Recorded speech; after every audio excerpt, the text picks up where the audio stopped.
Commissioner Josh Kearns, Here. Commissioner Mary Cooney, Present. Commissioner Amber Waldriff, Present. Board Member Charlie Duranona, Present. Board Member Christopher Patterson, Present. Board Member Alicia Policani. Here. We have a full board. We have a full quorum today. Thank you very much. So this brings us to item number 3 of our agenda today, board reports. We'll go first with the chair report. The chair reports that on Monday, October 30th, we will be convening a special meeting to interview 3 candidates for the administrative officer position. We look forward to seeing everybody there at 8 a.m. on Monday, and so are excited for that process. That meeting will be opened, and this is more for the public than for us. That meeting will be opened. We will enter into a special session. We will enter into executive session, and then we will come out of that meeting, at which time we may render a decision, we may elect to continue or anything, but we will come back out of that meeting upon the completion of our executive session for that day, which will be the candidate interviews.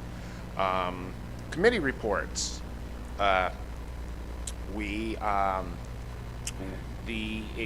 The Budget and Finance Committee met last week and reviewed the vouchers for September 2023 and saw nothing out of the normal with those.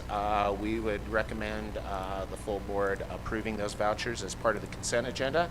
We also reviewed the contract for the Spokane County interlocal agreement regarding the child fatality multidisciplinary case review panel. We would recommend approval also of that contract. We don't have anybody here who can speak to that contract, do we? Or Lola, you could, if necessary.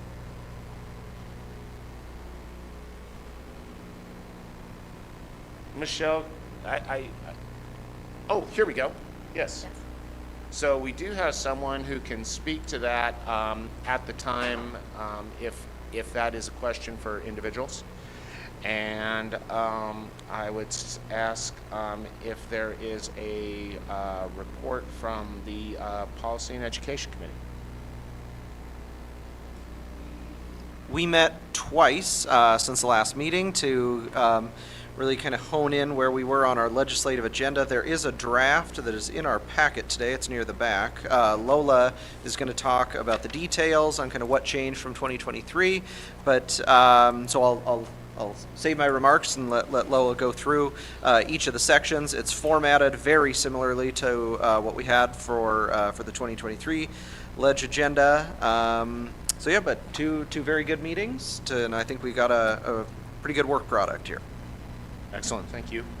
And then lastly, the executive committee did meet on Thursday as well, reviewed and approved this agenda. And are there any questions regarding any of the committees from the board, the committee meetings? Great.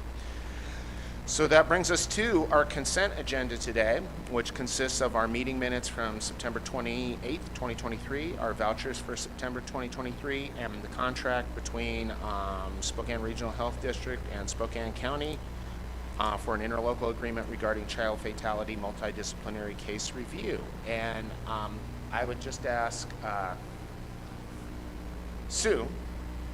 Cindy, I apologize. I'm terrible with names. I apologize. Cindy, if you would mind just taking a moment prior to looking at this and for the full board kind of giving a brief description of what exactly this interlocal agreement does for us as the health district.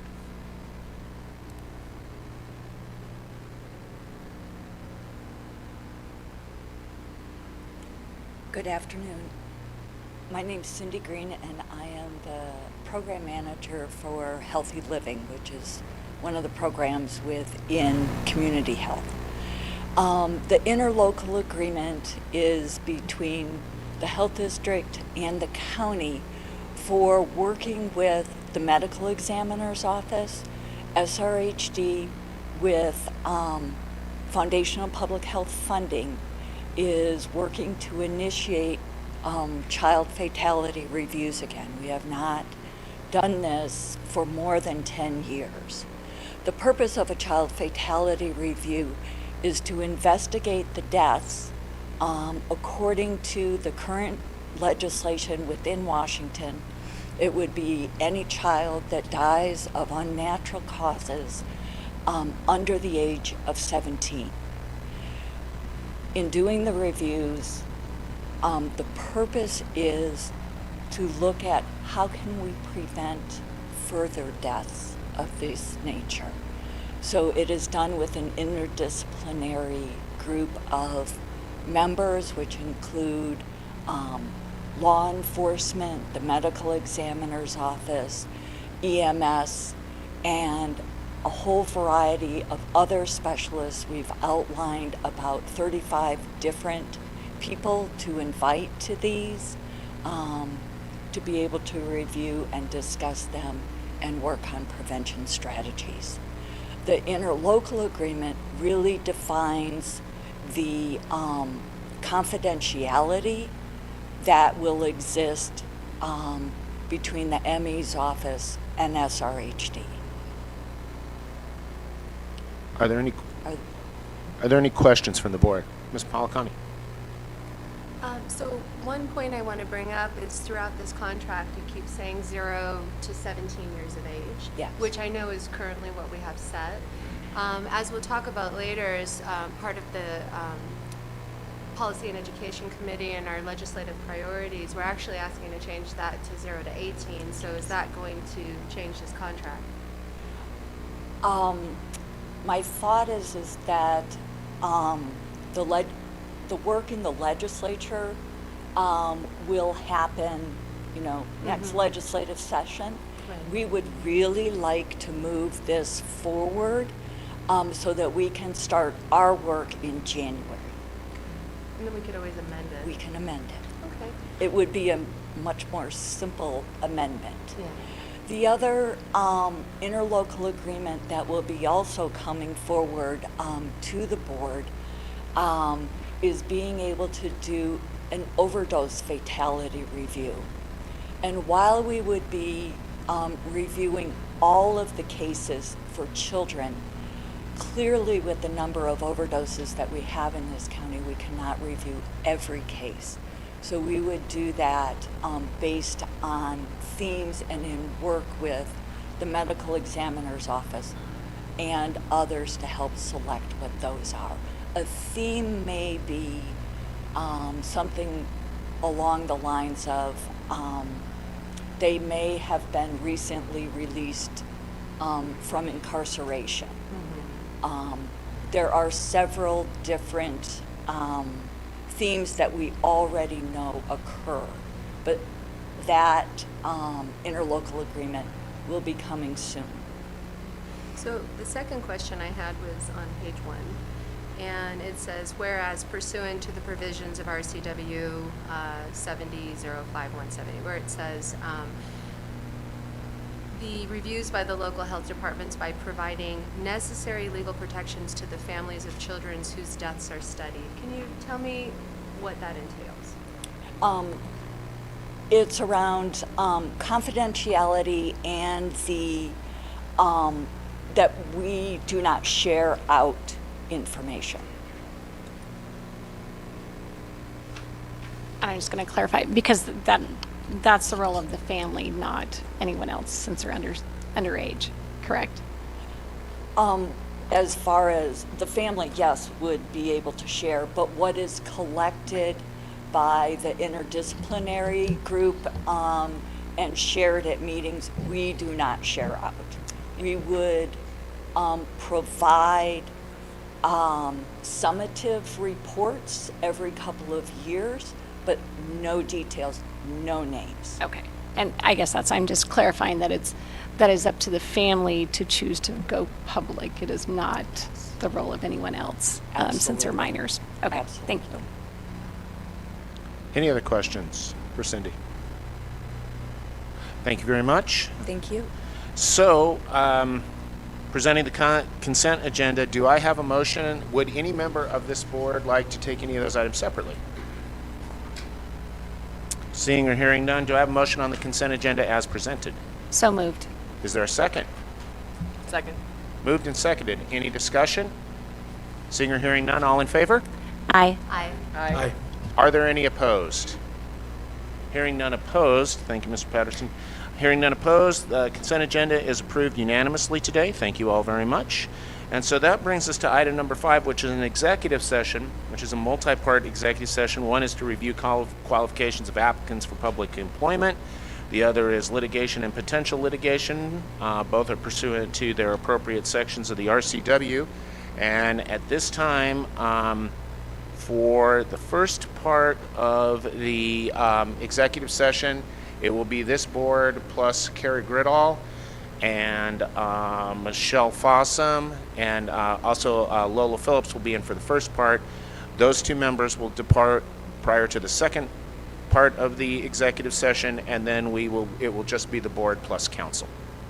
So it looks like we're going to need 20 minutes, beginning at 12:46. So if we could ask other members to depart, and then we will recall you unless at that time from 20 minutes, unless we need additional extensions. Thank you.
So it is 1:32, and we are back from executive session after 3 extensions of time.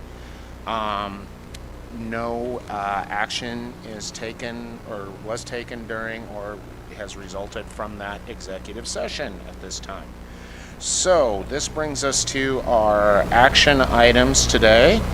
The first is Resolution 2305, adopting the 2024 Spokane Regional Health District budget, presented by Kim Kramars. Ms. Kramars.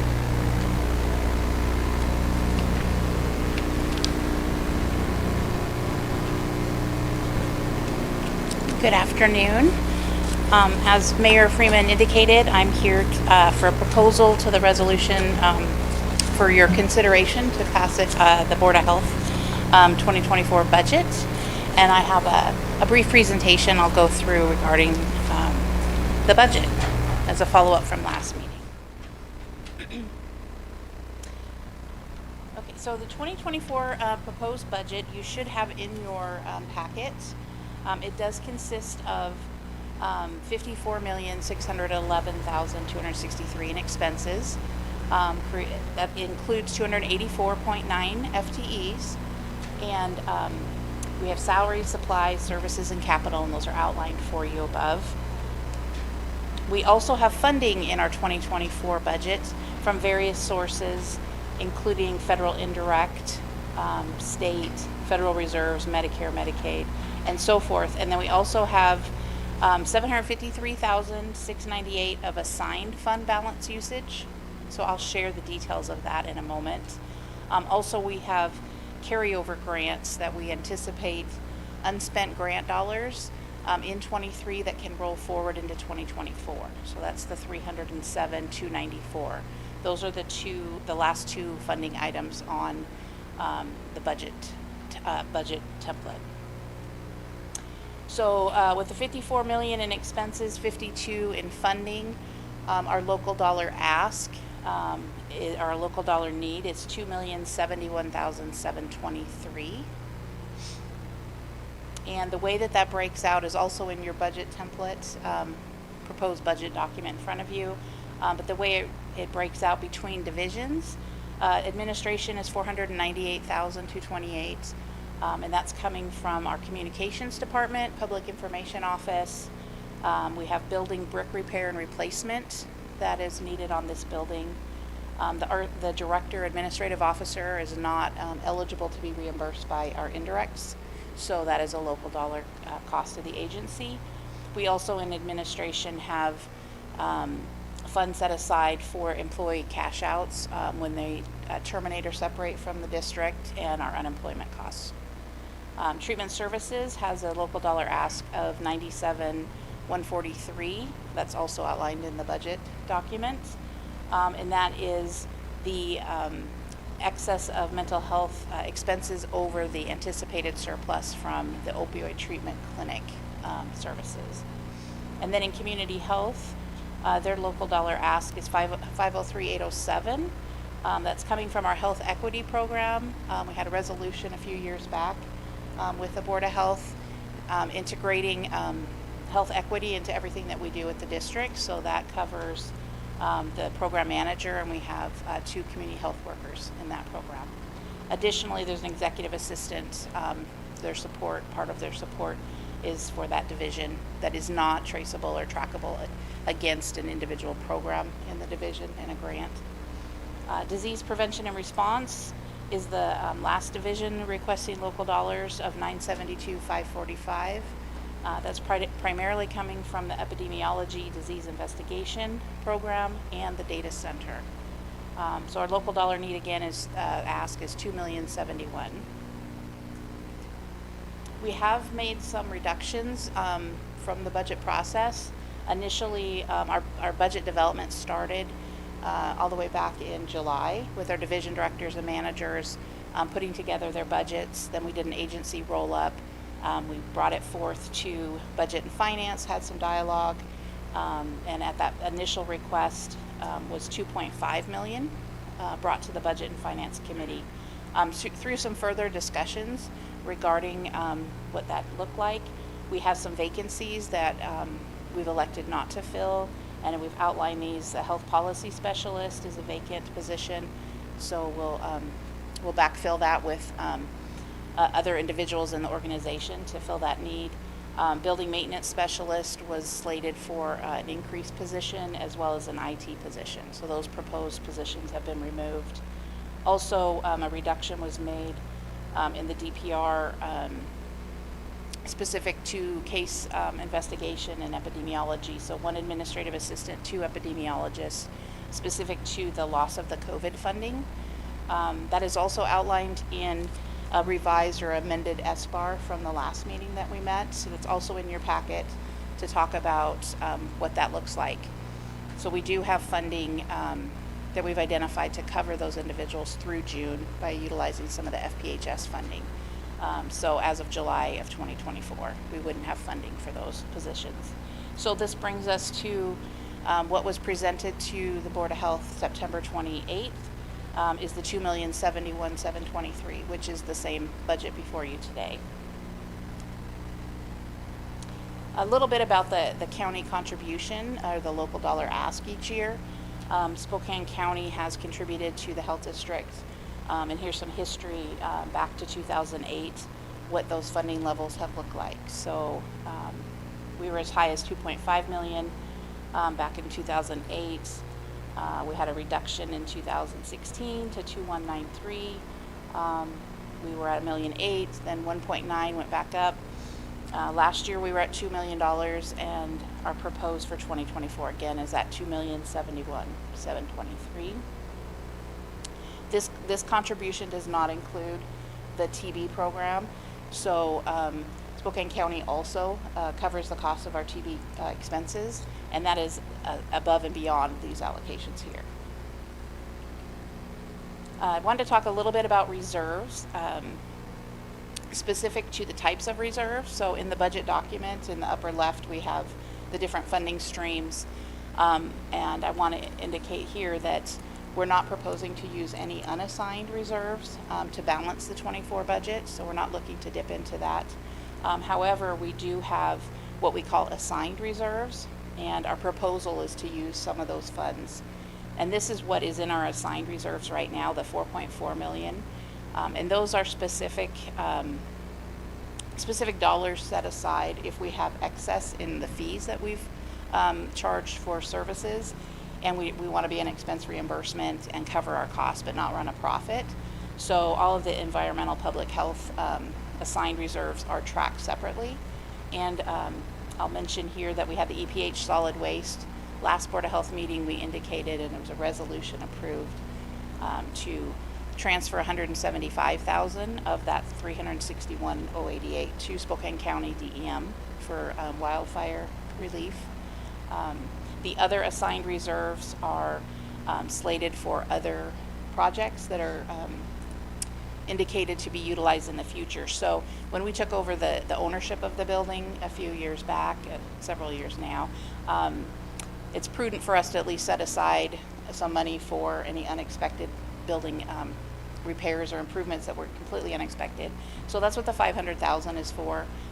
We also recognize that, and we had an inspection for ADA and to become compliant in all areas. We set aside funds from future from past budgets where we had a surplus. We set aside funds to cover the cost so we can become compliant in all areas of the facility. There's also the Clean Buildings Act that you may be aware of, that we have to do some energy efficiency improvements. So that is also set aside. IT had some additional needs that we couldn't support all at once in the operating budget. So when we had additional reserves, we set those aside. Primarily, we had all of our Surface Pros and our desktop computers were all purchased kind of at one time, and they're all aging. So we need to replace those and get those more current, and then have a quarterly purchase so that we can spread that out throughout the upcoming years. So that's to help bridge that gap that we currently have.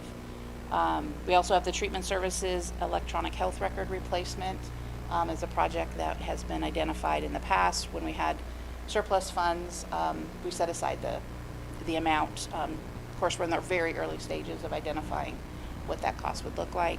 And then, as you're well aware, the treatment services relocation, we set aside the surplus that had come out of treatment services in the prior year and years, the 2 prior years, and that's what's remaining currently in 23 to cover some of those costs for the relocation. And then in addition to the reserves that are assigned, we have a committed fund balance. That's board resolution, 1.5 million, and that's to cover an emergency. The board did allow us during COVID. They identified pretty quickly that we would have to dip into the committed fund, so they allowed us to utilize 500,000. Then we started to receive additional funding streams for COVID, and we were able to replenish that back up to the 1.5. So that helped us in the immediate need, and it's been stable at the 1.5. And then, of course, our total unassigned reserves is really everything left over, if you will. We're currently at 22% as of September, 22% of our total operating budget. And it's important to have healthy reserves in the unassigned. That's what helps us make the payments for payroll, make all the payments to contractors.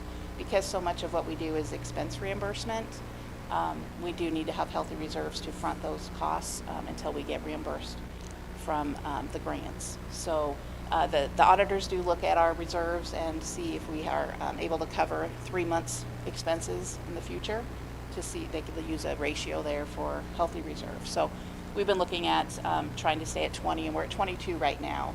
I'll talk about that during my financial report, but that's primarily some of the funding streams that do advance, FPHS, the county quarterly payment, and the state local government assistance. Those are paid in advance of our expenses, and so that's why we're a little bit high right now, is because we receive those dollars, and we'll continue to spend them out through the rest of the year.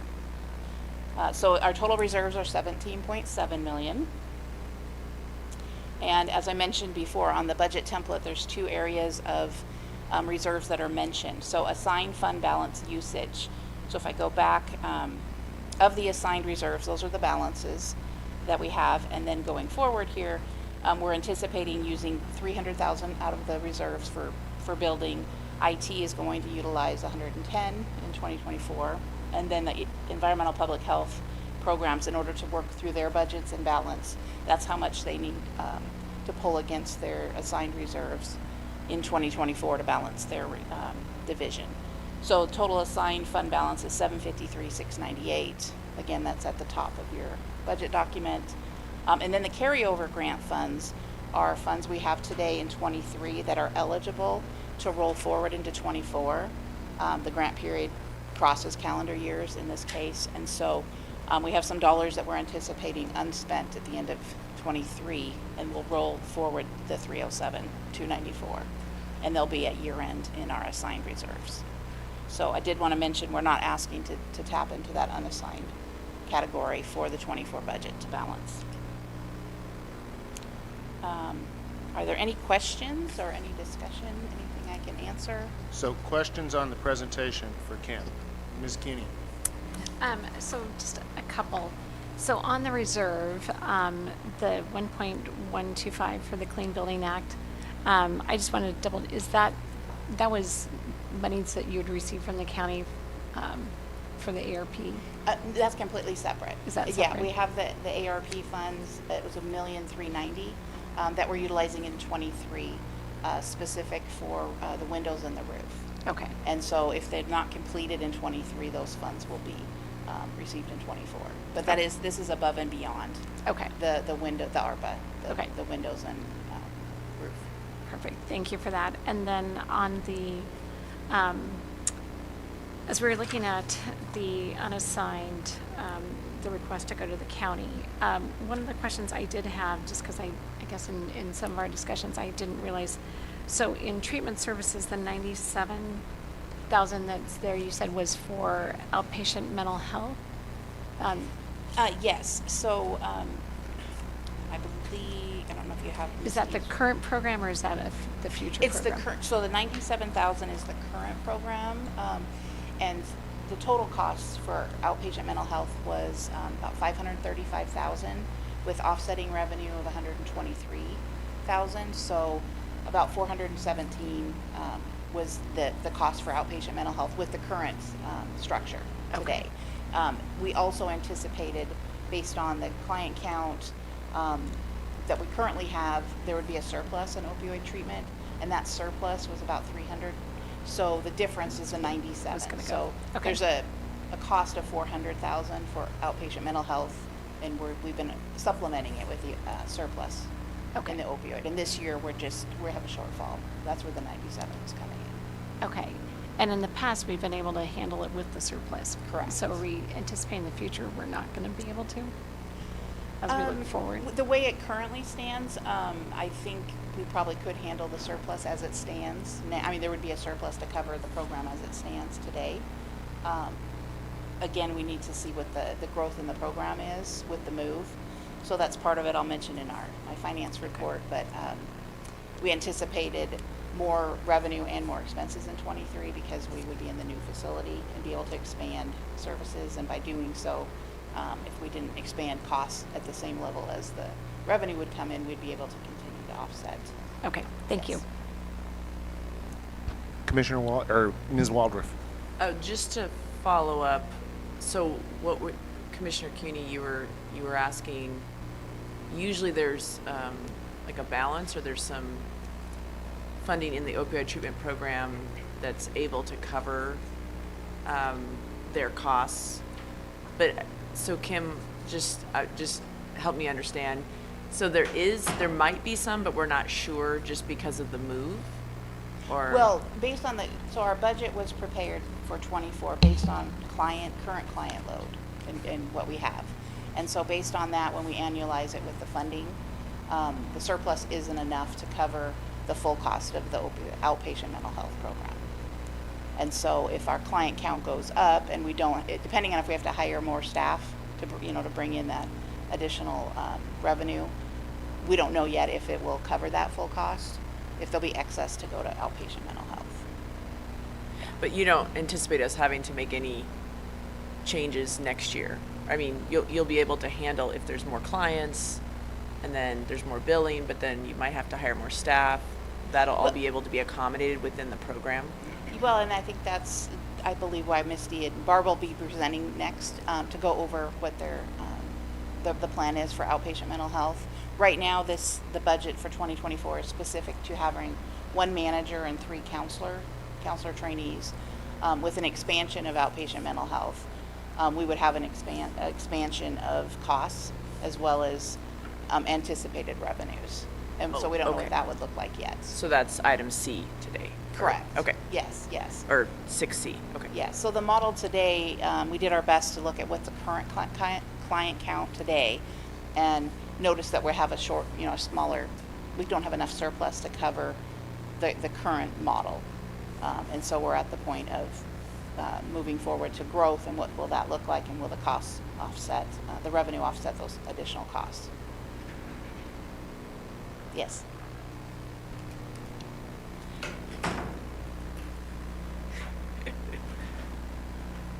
Mr. Chair. Other questions?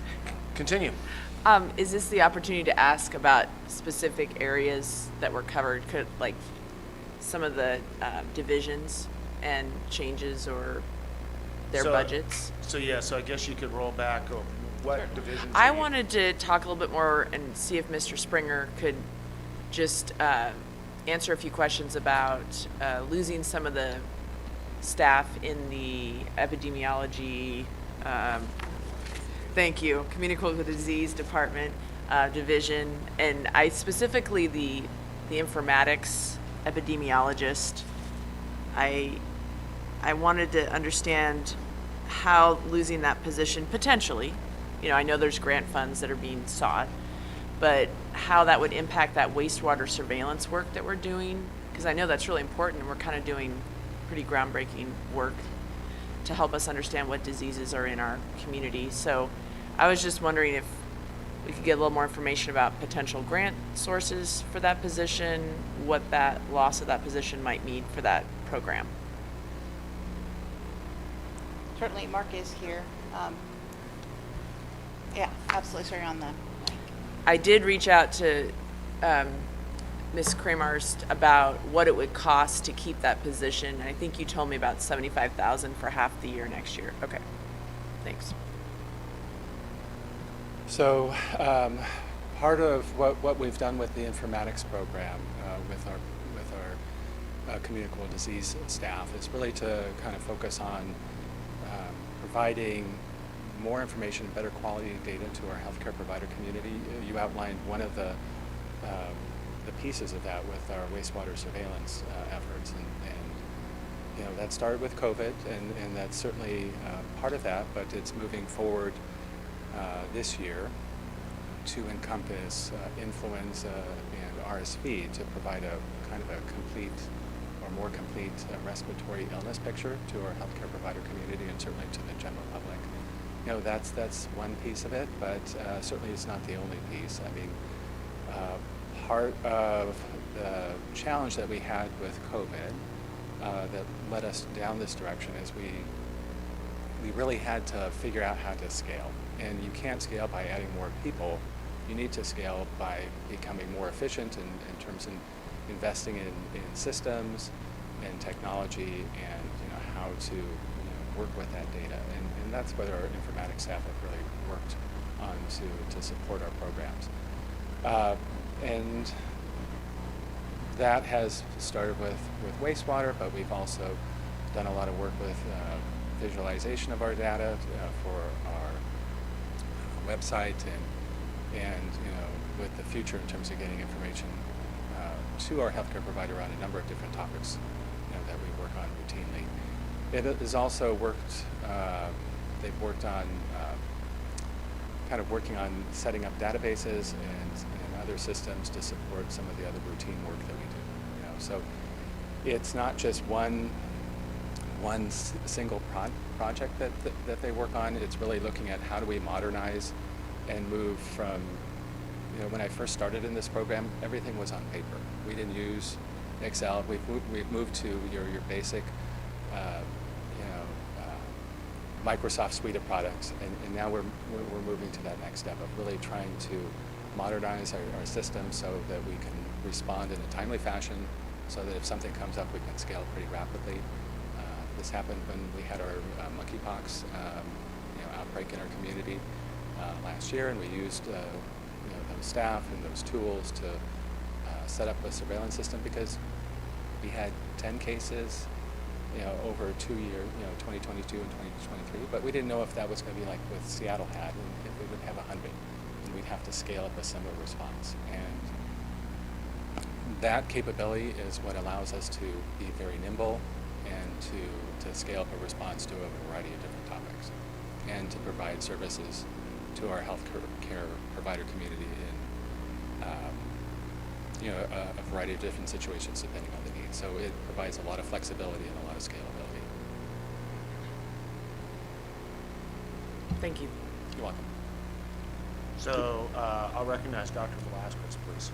Just want to add a comment. Thank you, Mark. That was very comprehensive. So, for example, when you look at wastewater surveillance, it's an early warning system that we use to alert our healthcare providers that 10 days from now, you may be seeing an increase of. And as one of the advantages of that particular application, which is not just COVID, it's a whole bunch of other communicable diseases. And we've also brought other tools like Tableau, which is a standard in the industry, to make sure that we can appropriately present the information. I also wanted to comment, with your permission, that I also am concerned about losing the other epidemiology session. And the reason for that is because we will be going back to a reactive model instead of a proactive model. So what we've transitioned to is working and walking hand in hand with specific segments in the community that are higher risk for outbreaks, such as childcare, as opposed to waiting for the outbreaks to happen and then intervene. And that requires not only intervention, but it requires significant monitoring, surveillance, and education, which is what the teams have done. And one of the areas that we did not have a strong presence in the past was higher education. And think about it, we have 72,000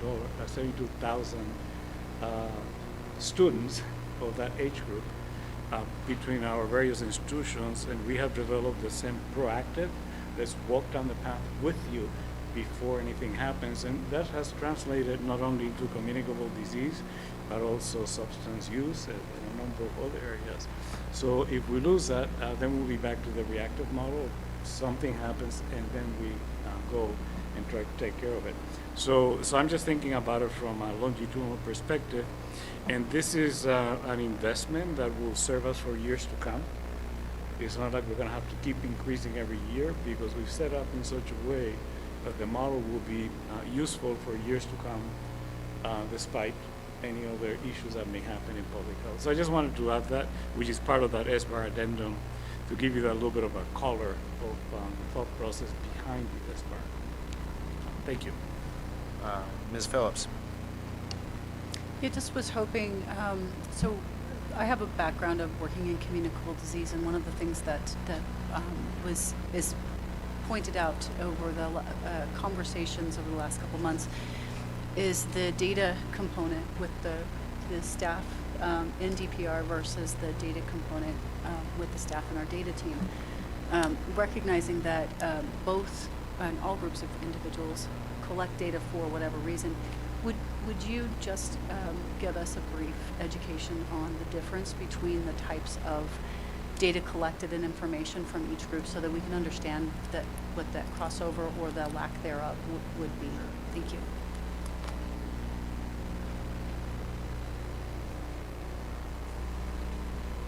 So just in terms of looking at data center, they are, as I kind of look at kind of a snapshot of how we approach things, they're looking at a little bit more of a community level and more of a strategic level, in the sense of data over a long period of time in terms of the trends and the community indicators that they're addressing. Our program is really looking at kind of a smaller subset of groups of individuals. We're often focused on specific diseases or issues in specific sectors like long-term care or some of those areas, and I kind of look at us as being a little bit more tactical. We have to be proactive and respond to issues that are coming up in our community. Some of our approach has been reactive in the past in terms of just looking at an outbreak response, but I look at us as being complementary but different. And as we even look at some of the data sources that we have, our data in my program is really focused on case-based data. For the most part, it's looking at the disease incidence in our community. Most of the work that's being done with data centers is a little bit more aggregate and a little bit more community-centered. Whether that's their GIS capability or some of the capability that they have in terms of looking at claims data, provider claims data, which is not something that we have. So they can look at kind of a broad spectrum. They can look at trend analysis over a longer period of time, certainly, and certainly look at more chronic disease issues and other health indicators that are going to impact the health of our community. Where we're a little bit more tactical and focused on our ability to respond to more of these infectious disease threats and looking at it from that perspective. So there is overlap, and our teams do work together. They collaborate quite a bit. But that was part of the reason why we wanted to develop that capacity within our team, was to look at, well, what are those areas that we really feel we need to be able to respond more to, within our team that that data center, doesn't necessarily have the same tools for. And for us, it was really customizing our databases and our surveillance tools to really address the needs that we wanted to have. And so, to some extent, we've had to build a lot of those tools from scratch. So that's a little bit of that difference. Does that answer any questions, or does that bring up any other questions from the board of the commissioners? So the informatics epidemiologist position is doing a lot of database, like developing, using different softwares and building out databases, or We are- connecting databases to like Tableau, for instance, to have actual presentation of data for the community. Correct. Okay. You know, so we are building databases. We have built databases for both of our wastewater data, our COVID data, some of our surveillance data that we've had for different programs, and then it's also connecting our different services, because some of what we do with at least communicating internally is with SharePoint and with SQL databases, and then with old Access databases that are historical, and we need to have those communicate. And so to be able to do that efficiently, rather than duplicate data entry and other things, we have to be able to get those things to talk. And that's part of what those staff do, is really working on how do we efficiently use the data that we have. So can I ask a few questions from the budget and finance side? So first of all, Mark, obviously this is something that is germane to the size of Spokane County. I'm sure King, Pierce, and Snohomish are doing this same type of work. Is Clark County also doing the same type of work? Do you know?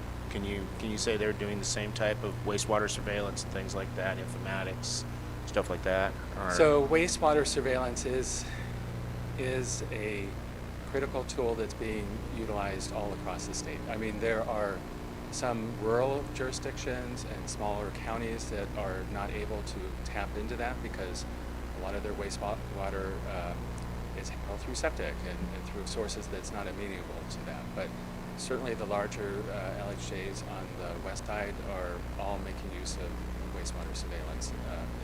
It's going to be a critical tool, because once you have the system in place, then if you have an emerging issue, it's easy to add that. Are you looking at antibiotic resistance? Are you looking at, I mean, there's one of the topics that they were presenting on was looking at wastewater surveillance for fentanyl, and using that data or that system to collect that data. So it is a tool that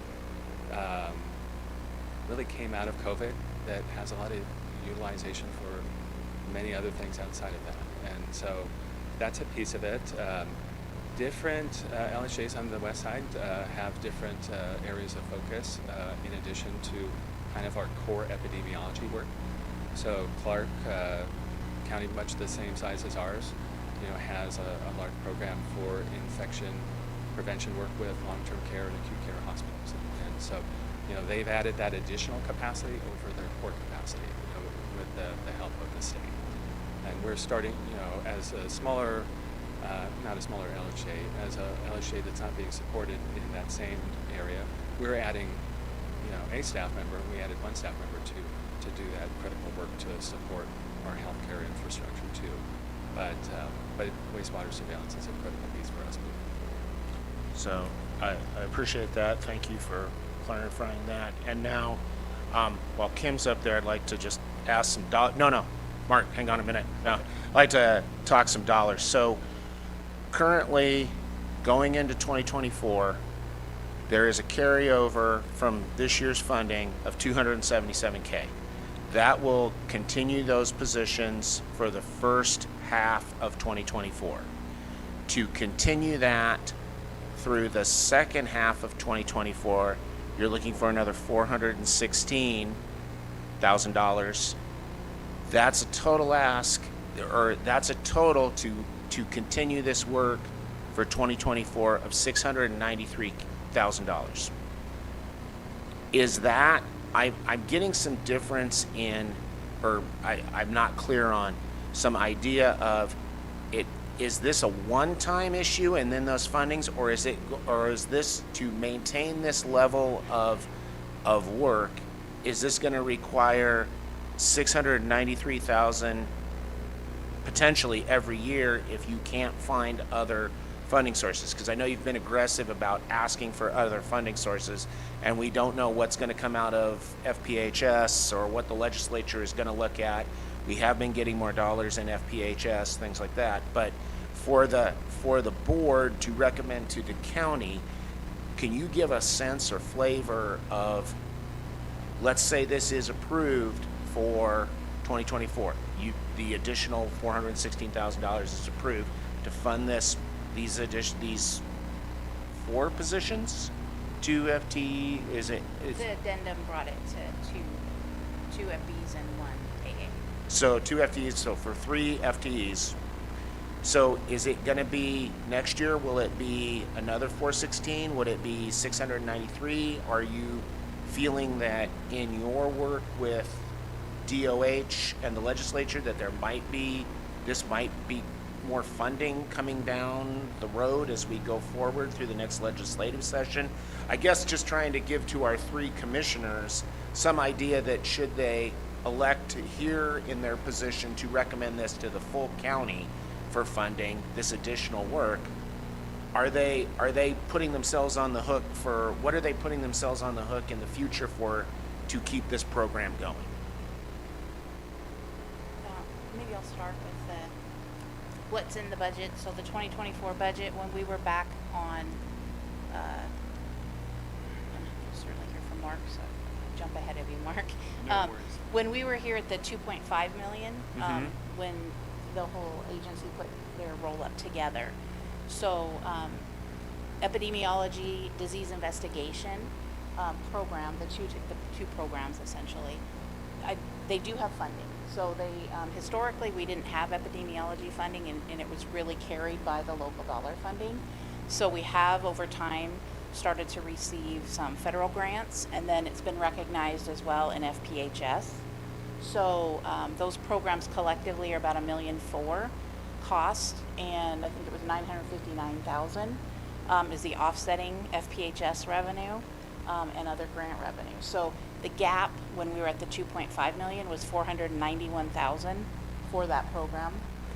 With the reduction half year, it brought the ask down to $324,000 for that program for the 6 months, essentially from for the whole calendar. For all of 2024, there's a gap. So there's still a local dollar ask for that program that isn't specific to these positions.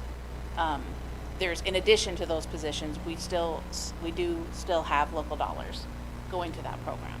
So the size of the program's $1.4 million. We have offsetting revenue, and that's what brings us to the ask today. So it's $324,000 is the total ask for the calendar year of 24. So yes, if we were going to support these positions ongoing, if we didn't have an additional revenue stream, then it would double that for 2025. However, we don't know what FPHS funding will look like July of 2024. So if they choose to increase that or give us some additional reinforcing capacity, that could look a little different. But they don't announce the increase until closer to that new grant period. So based on the ask of 2.07 million, if the board if the board's desire is to preserve these 3 FTEs, what is the additional dollarage that needs to be asked? Is it 416 or is it 324? It would be the difference between 491 and 324, because that's what was reduced in the program. So 173. So we would need to increase the local dollar request from 2.071 to Add another additional 173. 173K. Which would cover 3 FTEs from July through December of 24. Okay, so I'm sorry, I was trying to suss that out in the S-bar, and I wasn't quite figuring out how to get there. Yeah, but I did want to acknowledge that they do have funding, so they're FPHS funding. It's just not covering the full cost of the program. So Kevin, I have a Go ahead. Okay, because yes, I was confused because the first paragraph of the SBAR is the 324. The last recommendation says 416. So It's currently the 324 is the current ask, and that's part of the 2071. okay. So then I guess I'm not sure how we get to 173. If we were to add back in the 3 individuals for July through December, it would cost an additional 173 so we went from 491 initially and down to 2024, and that's what's in the budget ask. This SBAR covers DPR's entire ask, not just preserving the 3 Okay. FTEs. That's where, Okay. that's where There we we're go. getting into Yeah, the that was issue. kind of worst case scenario if there was no local dollars.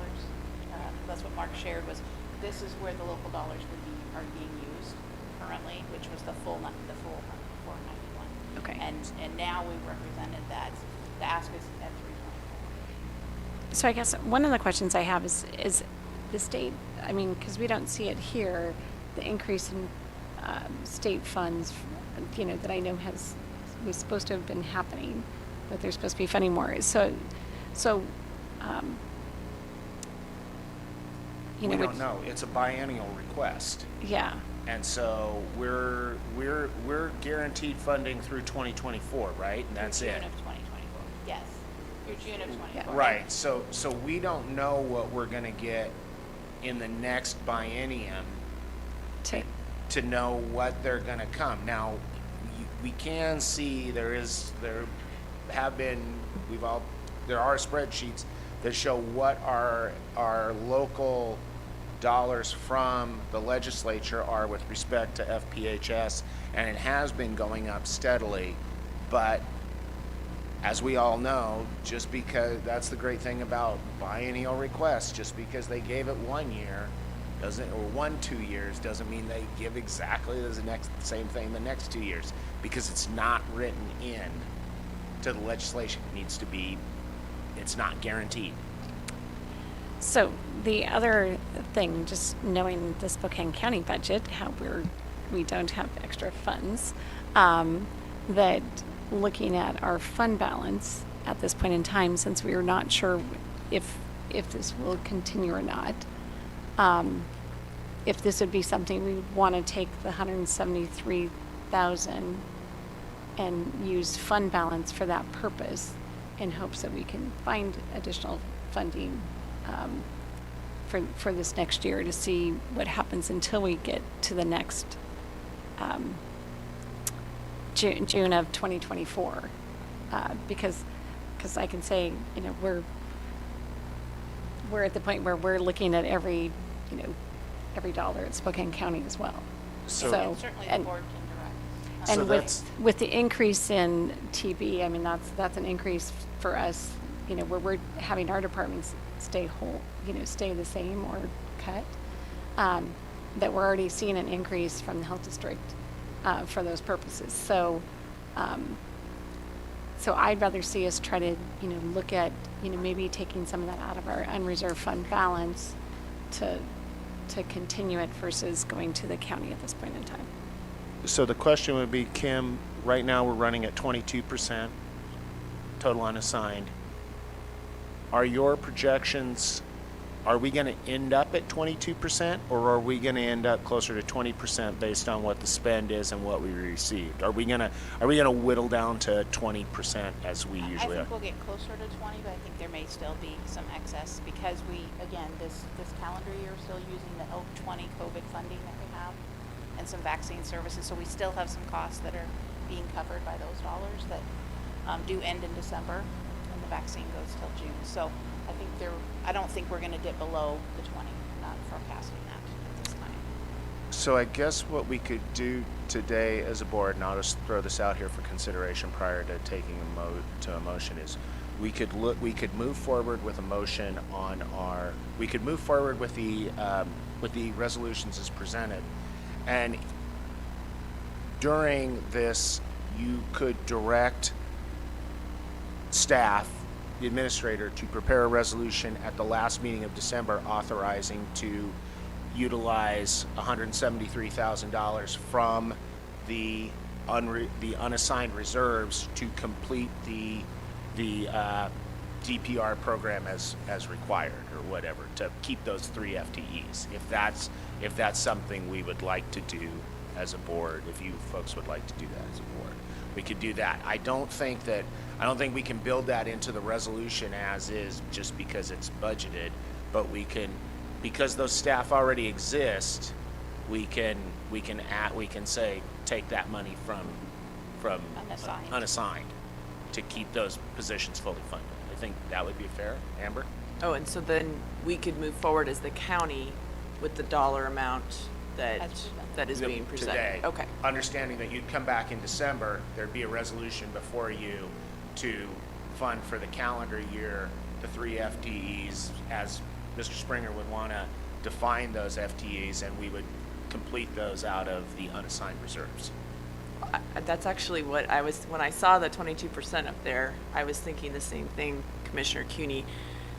And I do think we need to, I would like to do that, and I do know we need to regroup next year and see where we are, and if we can sustain that level in our epidemiology, disease investigation, department.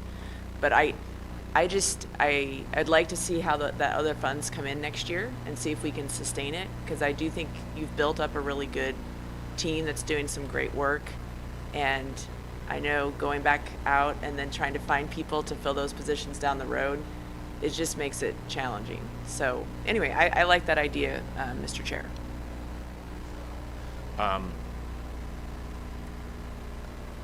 Any other questions for Kim or Mark?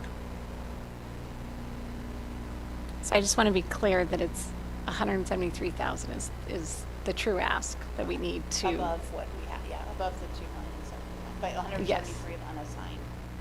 And that may, Mayor Freeman, it may look like a budget amendment potentially, because it would increase our expenditure authority. So I may have to bring back an additional, That's fine. but for December, it may look a little bit different, or an amendment first thing in January to accommodate using the unassigned, because then I wouldn't have the corresponding expenditure authority without doing that. Right, A which, budget amendment or a revision to this budget, Which- whichever you prefer. I mean, I don't have a problem going into June or January, but it might be better just to do it in December. Or we just delay this budget until December. I know you don't want to, but to make sure it's there. We're not going to ask you, so we're trying to get this to the county, so we're really not going to ask the county for any more than what we're looking at asking for the 2.07. Correct, which we're putting in our budget right now. Right, so I would just say that this is more, if we could do this in December, this is more of a housekeeping issue, because it's really just putting the expenditure, it's putting a budget and expenditure, and we're doing it in-house. What I'm trying to do is not muck up the resolution before us, so we can get a clean resolution to the county. Okay. Square away. But And I would just you're want the to. county. Well, that's where I'm not as concerned, because we are already budgeting for the 2,071,000. So we know that at the county level that we're budgeting for that. That if we delay this till December 6th to have it all clean, I'm okay with if we pass today. I would just want it to come in December, because I don't want to delay as the potential makeup of the board may change. I don't want that to get confused into next year. Right, and that's not an issue for an internal adjustment like that, is it? No, I mean, we can certainly propose and pass the budget as it stands today, and then with legal's advice, do I need to bring a full document to December, or just an amendment to what was passed at this meeting? Very good. So And I would just suggest there that would we. be no impact to Spokane County's ask. Right, correct. But I would just want to make sure we do that in December, so that way it's still in relation to this budget that we're passing today, with the people that are here today to have the knowledge. You have my commitment that task will be complete. Dr. Policani. There's still the possibility that it might be less than the 173 when we come back in December, though, because you're still going to be pursuing other sources of revenue in grants and so forth, correct? Correct. We have one grant, the state Department of Health will apply to CDC that we're participating in that grant, and our notification is from December. So that could certainly change that. So it may be better just to hold off until then anyway, see what we get. So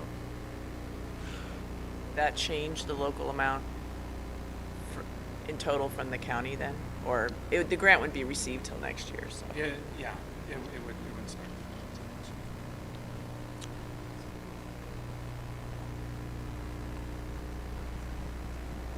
I just want to add a note about FPHS funding. It's not as flexible as maybe everyone may think or presume. There's 3 different categories. And historically, when it first rolls out to a new category, for example, like epidemiology and disease investigation, it comes out specific to those activities.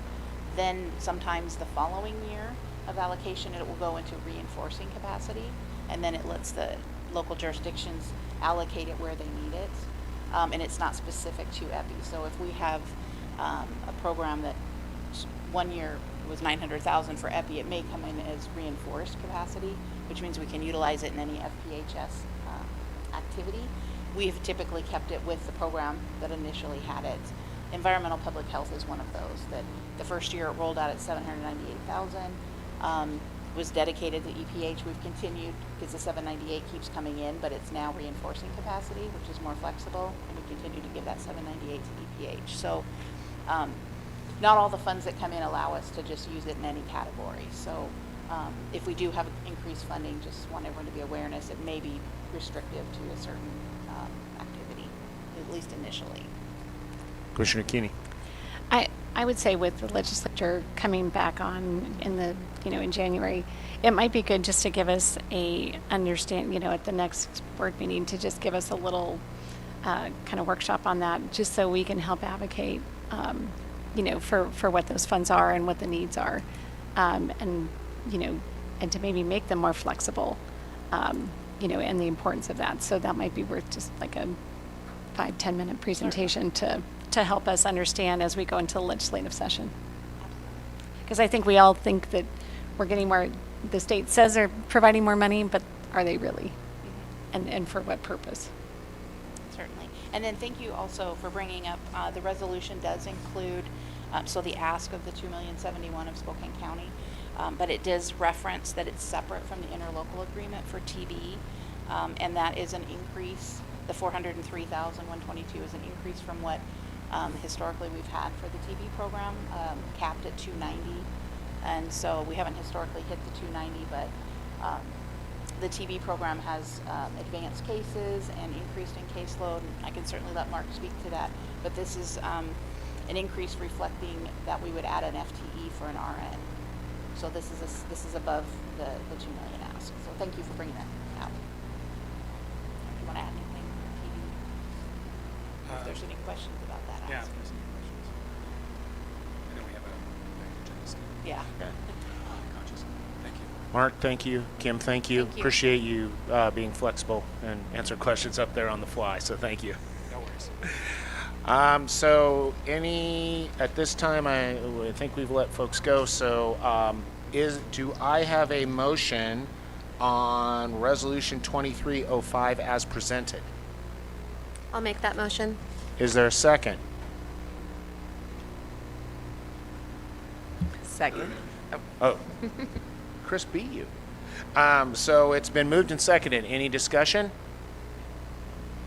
Seeing or hearing? Oh, Commissioner Waldron. So this is the resolution about the budget, This the is a- total budget.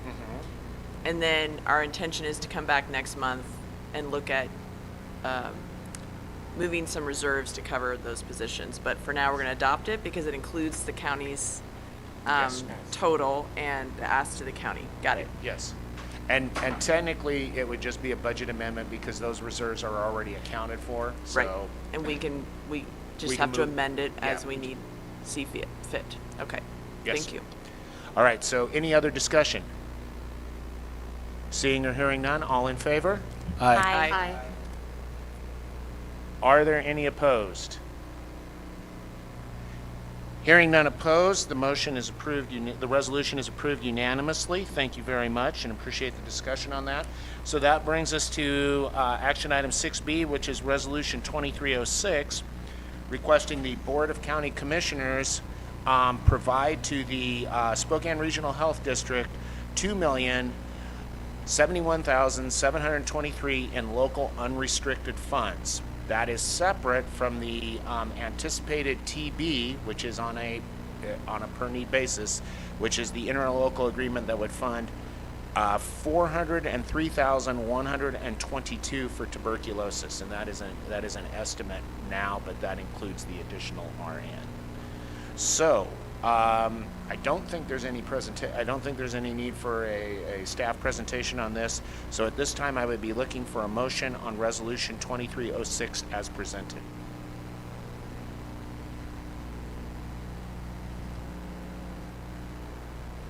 Moved. Is there a second? I'll second. Moved and seconded. Any discussion? Seeing or hearing none, all in favor? Aye. Aye. Aye. Are there any opposed? Hearing none opposed, Resolution 2306 is approved unanimously. Thank you very much. And so that brings us to item 6C, which is discussion for an approval of the Treatment Services Outpatient Mental Health Program. Misty Challenor.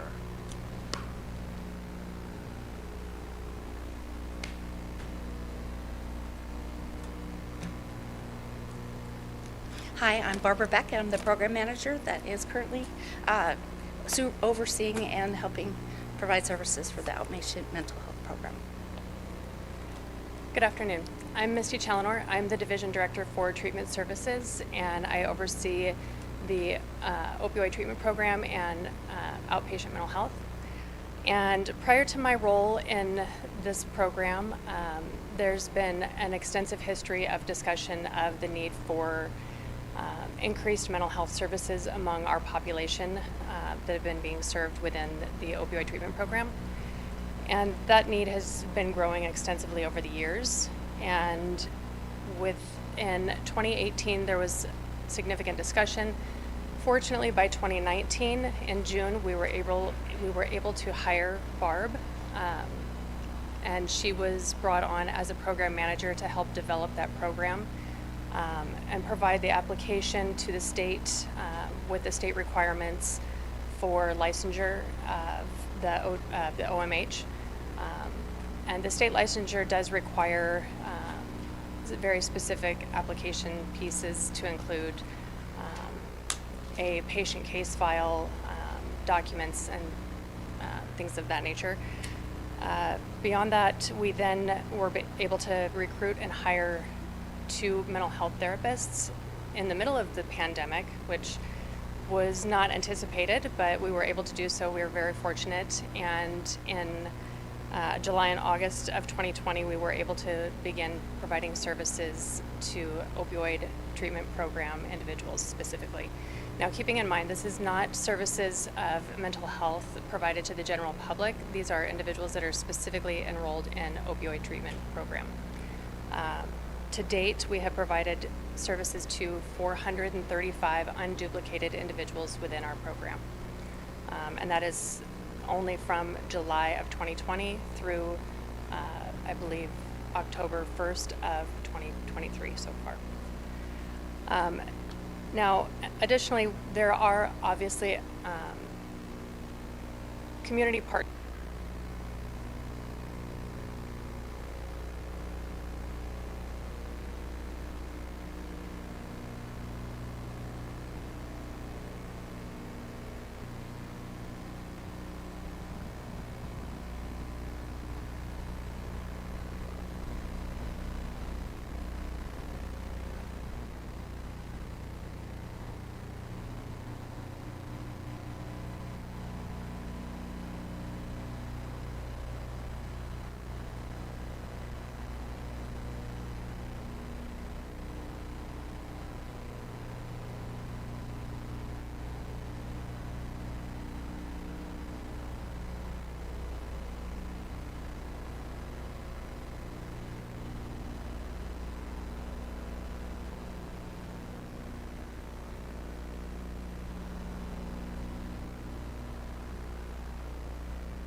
So I can start with some questions, or if there's other folks that would like to begin, I'm happy to defer.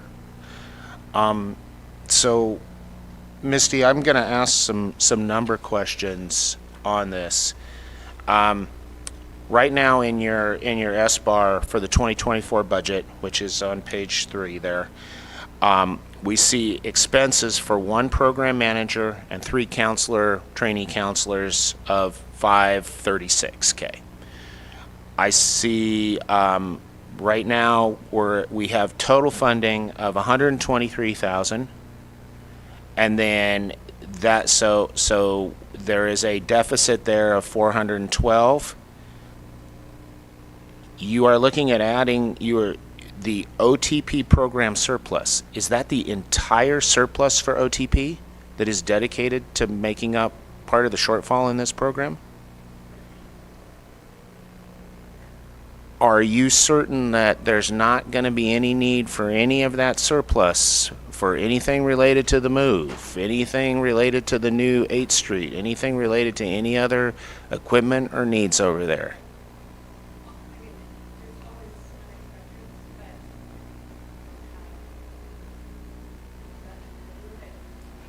It's anticipated to have more growth, which at that point, again, to Kim's point earlier, is the move to 8th would allow us the growth opportunity for increased patient census, which would then increase our revenue, which would then as well increase that surplus as well. So to answer your question, yes, there's probably going to be additional expenses or costs that we don't necessarily foresee or have forecasted at this point, but that's part of what we're anticipating with the growth of additional patient census as well. And so the 1 program manager and the 3 counselor trainees, they are currently hired? Yes. So when we go to page 4, you still need to hire a psychiatric ARNP? That's the goal for growth. And a resource coordinator, but you have to have those on staff before you can do the work, correct? Of those 2 positions, yes. So that's an additional $265,000, $266,000 in 2024 that you need to expend as well? For those positions, yes, which is what Barb was discussing, is how those, and we called out the different visit types, those visit types that those positions could bill out would actually be able to reimburse for themselves. Because we currently cannot bill for those positions because we don't offer those services for the psych NP or the resource coordinator. But the district has to commit to hiring those 2 positions for $266,000 prior to authorizing the program to go forward. I guess my question is, in the 2024 budget, I don't see the $266,000 in salary and benefits for a psychiatric ARNP and an additional AR. So is not really a $97,000 need in local dollars, including the idea that you're going to take the whole OTP surplus and put it toward mental health. There's also an additional $266,000 that the district needs to commit to up front to hire these positions, and then as they go through and bill these services, recoup those costs. So there is lag time between hiring and billing and everything like that, and then getting receipt for those services. I hate to reduce humans to units, but somebody got to at some point. So do you anticipate enough need from your current population? Are these services ready to be offered? If there's an ARNP in there, psychiatric ARNP, go. they're going to start right off. Actually, Dina Shaughnessy is a psychiatric nurse practitioner. She obtained her credential last December. She's currently already hired here at the agency, and so that she could shift and do that work. She is currently a provider, an ARNP. So to answer your question, yes, we do have somebody on board that is a current provider that has obtained their license that could make that shift, is what she's saying is yes. So the question I have is really based on more who would oversee this work. So, and I'm not familiar, so I'm asking in terms of educating myself, please. When you have an RN or an ARNP, generally there's a physician in which they operate under, and they have to use that physician's license. Is that not true also for this psychiatric ARNP? If she was to shift, would we not have to have a individual with a doctorate in psychology or psychiatry in order to oversee the work that she's doing? She's an end licensed clinician. She does not need any further clarification. And my master's of science in clinical psychology is the additional part. I'm an approved clinical supervisor with 30 plus years of experience. So together we would help shape and mold the work that would be being done there. So you can oversee her work above, even though you're not Not an the ARNP. prescribing part, but all of the administrative code work. And then who would oversee the prescribing part? The doctor is not required to oversee her No, prescribing? no one is required to oversee her work. Okay. Quick question. Okay, well, let me just finish out one thing, and then I'll get off here. So we don't really need, you're not asking the district to hire one psychiatric ARNP and one resource coordinator. You're asking because you already have those positions available. I guess what I'm trying to do for the board is, I look and I see the board has already approved the budget. The budget, that 97,000 has been rolled into the budget for 2024. So I see this budget, and to me, as the chair, that budget's been approved, and the program as is good to go. Okay. In order to begin offering these services that we have here that we're looking at approving the fee schedule for, do you or do you not need to hire additional staff in 2024 to provide those services? Yes. You do.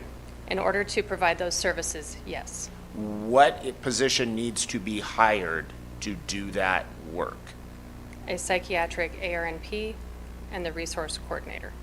So you're asking for two psychiatric No, the resource coordinator is a separate position.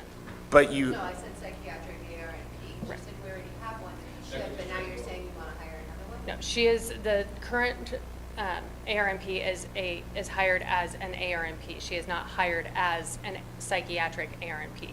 Well, and that goes to my question, is that, so from what you were saying, is this person's position salary? Or are they going to be covered by the fees that they bring in for providing the work? Like, for example, I get paid by the amount of patients I see and whatever the insurance companies pay me, and that's it. So how is this being, because you brought all this up with how she can bill in 15-minute increments. So is that how that position's going to be funded, by her billing, or is it being funded in an additional way? Do you see what I'm asking? Okay. My understanding of the way that all positions of this nature have been basically paid for is either salary or hourly rate through the district. so the person who is currently the ARNP is not psychiatric ARNP? Not hired in that role, no. Certified but not hired. Correct. So question, breaking it down parts right now. The psychiatric, right, so I see here 194,454 for the psychiatric ARP, right? That's a higher percent, okay. So the ARP we have now, you want to just transfer her over to this position because she got certified as a psych ARP, right? So is this 194 on top of her salary she has now as an ARP? No, her salary would transition. This would not be her current salary and then this in addition. Okay. Yes, Correct. for her What's the AR and difference P. between what she's getting paid now and the 194 that you were paid for the psych? What's that difference? I don't have that number in front of me. I did not look at her pay scale And specifically. if we transfer this AR and P to the psych AR and P, are we gonna have to hire another AR and P then for that Correct. position? That's- Correct, to backfill. Got it. So you are asking for additional staff not covered in this budget? I think we're trying to illustrate what we would like to see happen. We recognize that we currently have a budget with the folks that we have on board. We have currently lost one of our clinicians, so there's that. I think what we are looking to do to see where this can go, so that maybe next fall we can do that. I mean, there's a lot of moving parts. The sooner the better for the clientele, yet I understand rapid expansion is expensive. So, Well, and rapid expansion is kind of done. We just approved a budget. So I guess my question is, because what the next action item here is, you want us to approve, I apologize for that. That was rude, and that was incorrect. The resolution coming before the board is to approve the 2024 fee schedule, which includes these psychiatric fees, which we would then, by approving these fees, we are basically saying we offer these services. So if we approve that fee schedule, we say we offer these services. If we approve that fee schedule and offer these services as the district, can you provide those services with the individuals that you have on staff now? Or do you have to hire more individuals before you can provide these services that are listed in the fee schedule? we cannot provide them without hiring additional staff. Okay, thank you. So now I'm going to shut up and please, I'll go to, you guys want to arm wrestle for it? So Commissioner Keeney. Okay, I guess that's what I was trying to ask earlier in the budget about the $97,000 deficit, if that included what the expansion was going to be versus where we were today in treatment services. So that was the question I was trying to get to at that point in time. Because I think, to me, there's a philosophical discussion that needs to be had at the board level as to whether we want to expand those services or not. Because I have several questions, on can we partner with somebody already in the community? Because this is additional liability that we'd be taking on by having someone who's prescribing medication. And so that's a discussion that has to be, in my mind, at the board level to determine if we're willing to take on that additional liability with that. And then workforce is the other issue that I have that, I had a meeting with Frontier Behavioral Health yesterday and talking about workforce. And we're seeing it and I know you guys are seeing if you just lost somebody, that we're just seeing it across the county, that it's really everyone's just kind of got the same population of people that are, moving from place to place. And so I worry about taking on, knowing there's a need, but taking on this, here at the health district. I know when we did our crisis stabilization center at Spokane County 2 years ago, then Frontier ended up closing theirs because they couldn't staff it, because we basically took the staff. So that's my concern, and that's why I think it's more of a philosophical question at the board level for us to be having before we determine to take on those additional services. And I don't know the answer to, I think, not having talked to you since we haven't had the chance to, about is there someone we can partner with who could come in and be on site so they can provide all those, but then they're already, have that liability because they're already doing that amongst their organization versus us taking on that additional liability. And realizing that as the health district what our core services really are supposed to be. So that's, I guess I'm perplexed that we passed the budget without having had that philosophical discussion, because I was thinking it wasn't actually in the budget yet. It's not. I would say that what's in the budget is the continuation of services that you are providing right now. What I think where we're at is that opioid treatment is looking to expand to a psychiatric ARNP. We as the board are asking to consider approving those fees as part of the fee schedule that OTP could offer, but that the budget does not consider adding the necessary staff in 2024 for those individuals.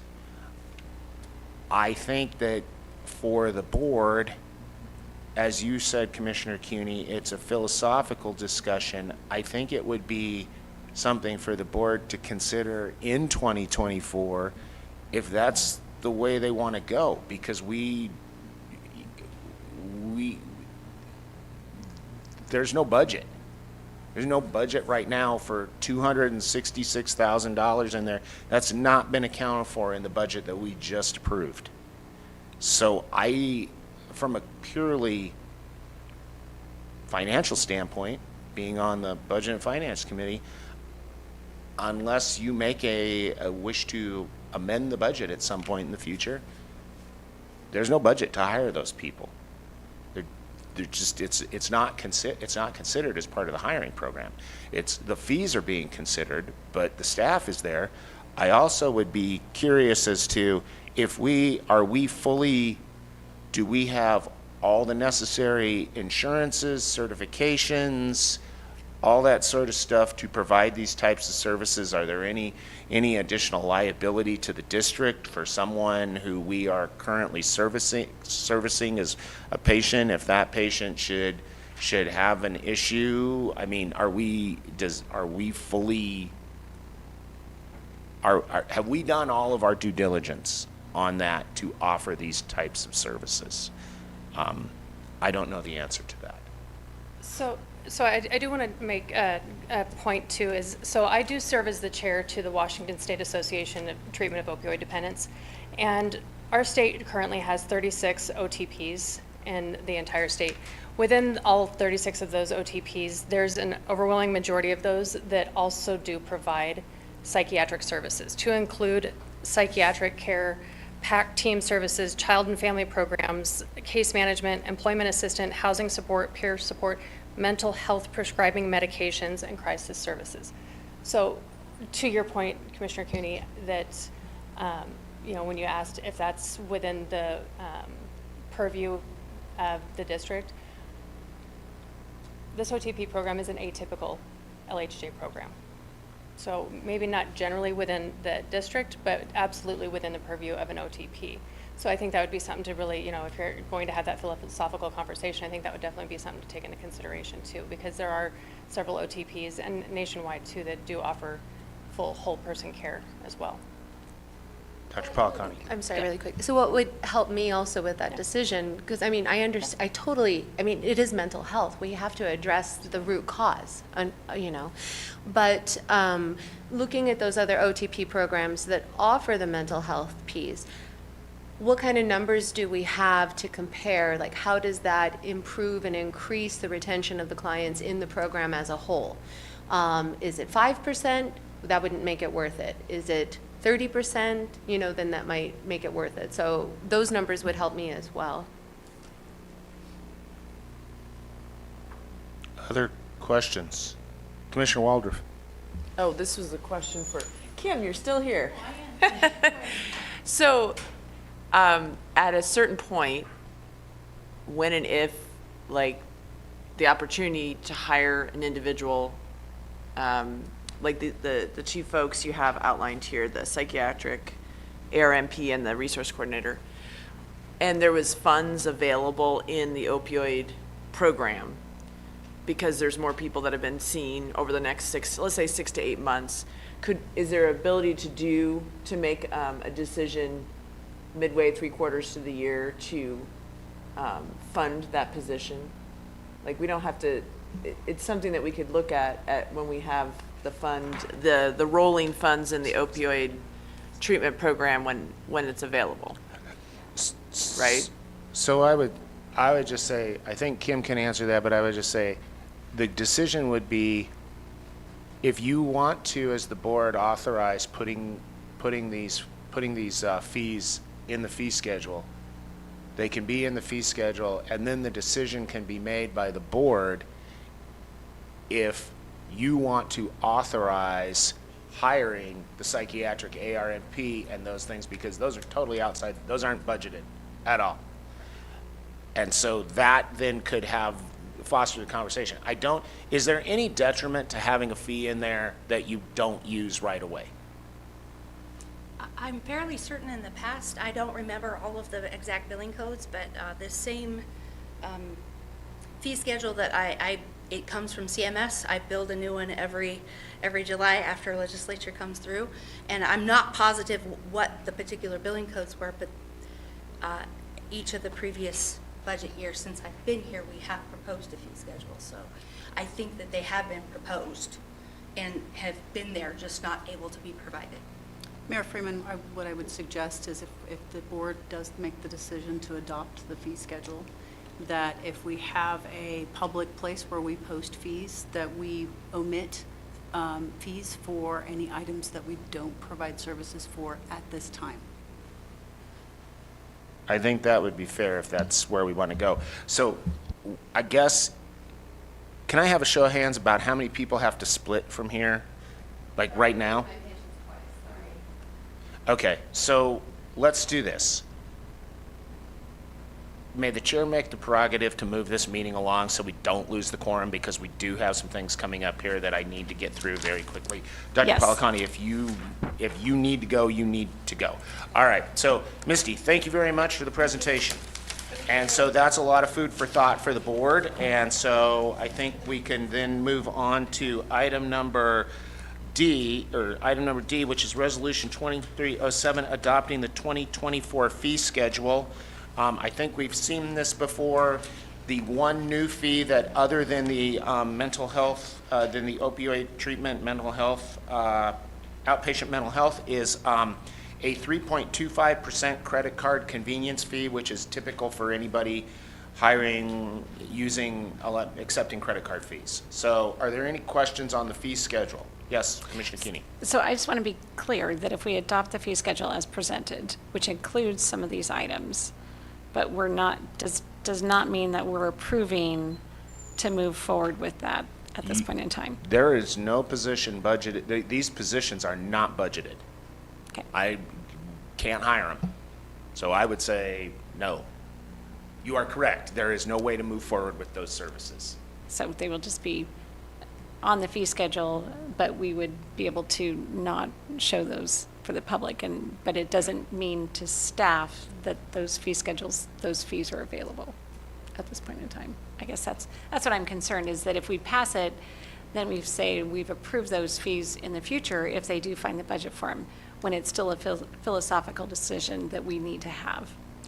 And I would say that we are also not licensed at this point to provide those services. So listing those fees is, again, what I would, where my concern to publish is we would not want to list items that or services we would provide without being licensed to provide those services. So it's up to the board to determine whether. So do we need to put that in the resolution? So so let's open this up and we can do this quick. Do I have a motion on Resolution 2307 as presented? I would move to approve 2307 as presented with adding that, what Lola said. So for those fees where we are not licensed or do not have providers to do those services, those would be omitted from any published items that we have. Has our recording secretary got that? Well, go ahead, Oh. Michelle. Chair, can I be heard? Yes, Yes. please. Council. So it seems to me that the better way to approach this is to approve the fee schedule without those, and then when we're ready to provide those services, to then add that, amend the fee schedule. It concerns me from a legal perspective to post something publicly that is not consistent with what the board has signed off on. Okay. So you could say approving the fee schedule with approve the fee schedule, but omitting all new fees for outpatient mental health. Yes, Correct. Okay. that is my motion. All right. So is there a second for that motion? I'll second it. Moved and seconded. Is there discussion of that motion?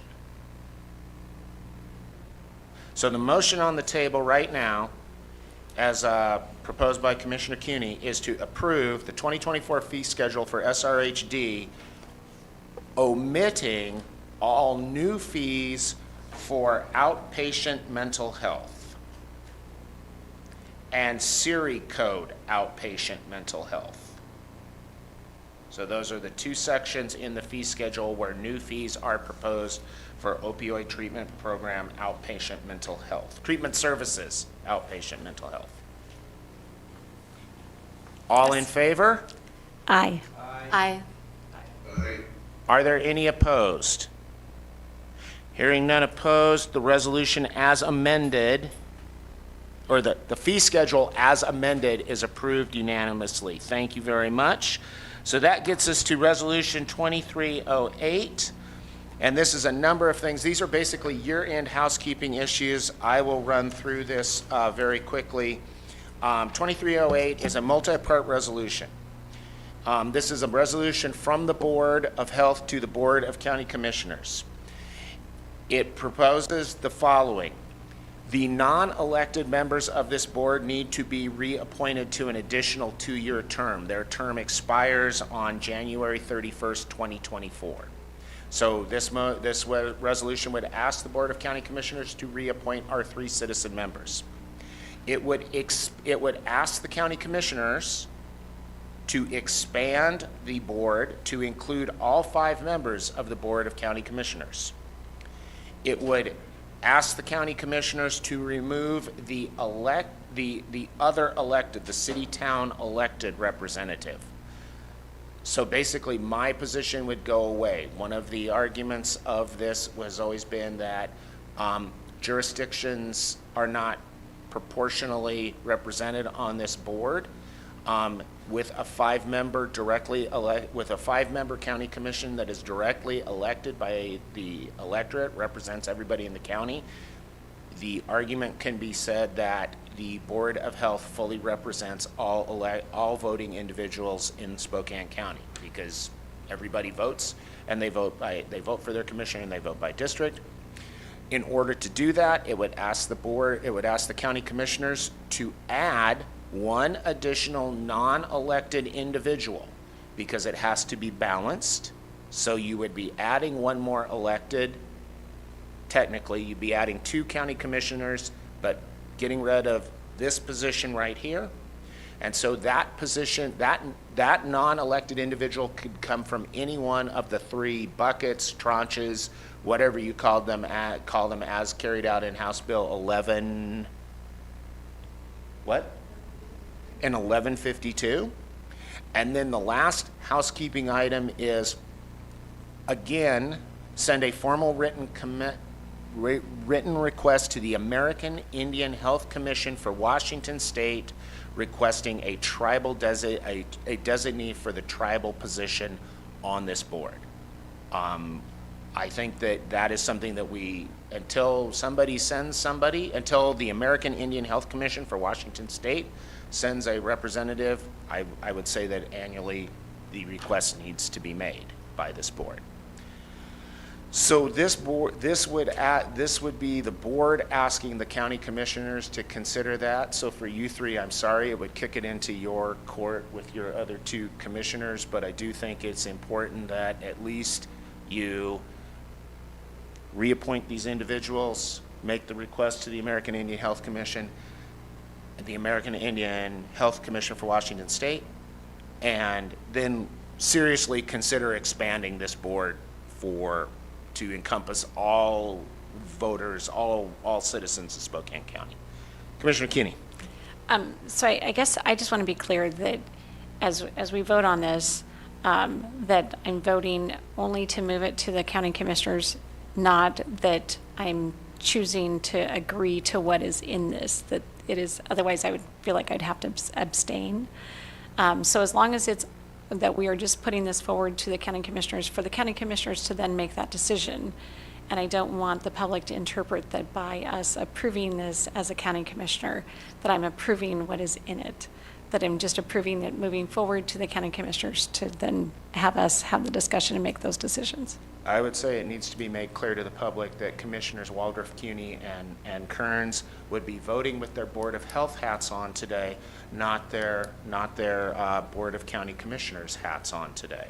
And so I would hope that the public would recognize that it is good elected representative stewardship to move the discussion to the appropriate body. And regardless of what happens at that body, discussion needs to be held there. Correct. Thank you. So, Commissioner Waldorf. So, yeah, I mean, I know you've been very passionate about wanting this conversation to happen. So I totally support having the conversation happen, but I need to, similar to Commissioner Cuny, there's a lot of discussion that would have to happen with the community, with the board, about changing the makeup of the board. And so I don't know if I agree with, if it is in the best interest to have all five. I haven't really had time to, think about that. I'm not pro or con, but some of the language is very, like, it is in the best interest for this to happen. I would prefer the language to be more like, whereas, the regional health district could have all 5 county commissioners serve, whereas that would require the need for another,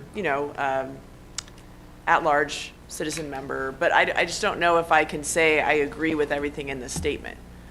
Well, that's what I was saying, that all we're agreeing to is moving this forward to the county commissioners to have that discussion. That's what I was trying to be clear, that we're not making the decision here saying we think all these are the best things. We're just requesting that it move forward to the county commissioners. And state law, House Bill 1152, does dictate most of that, what changes we can make or not make.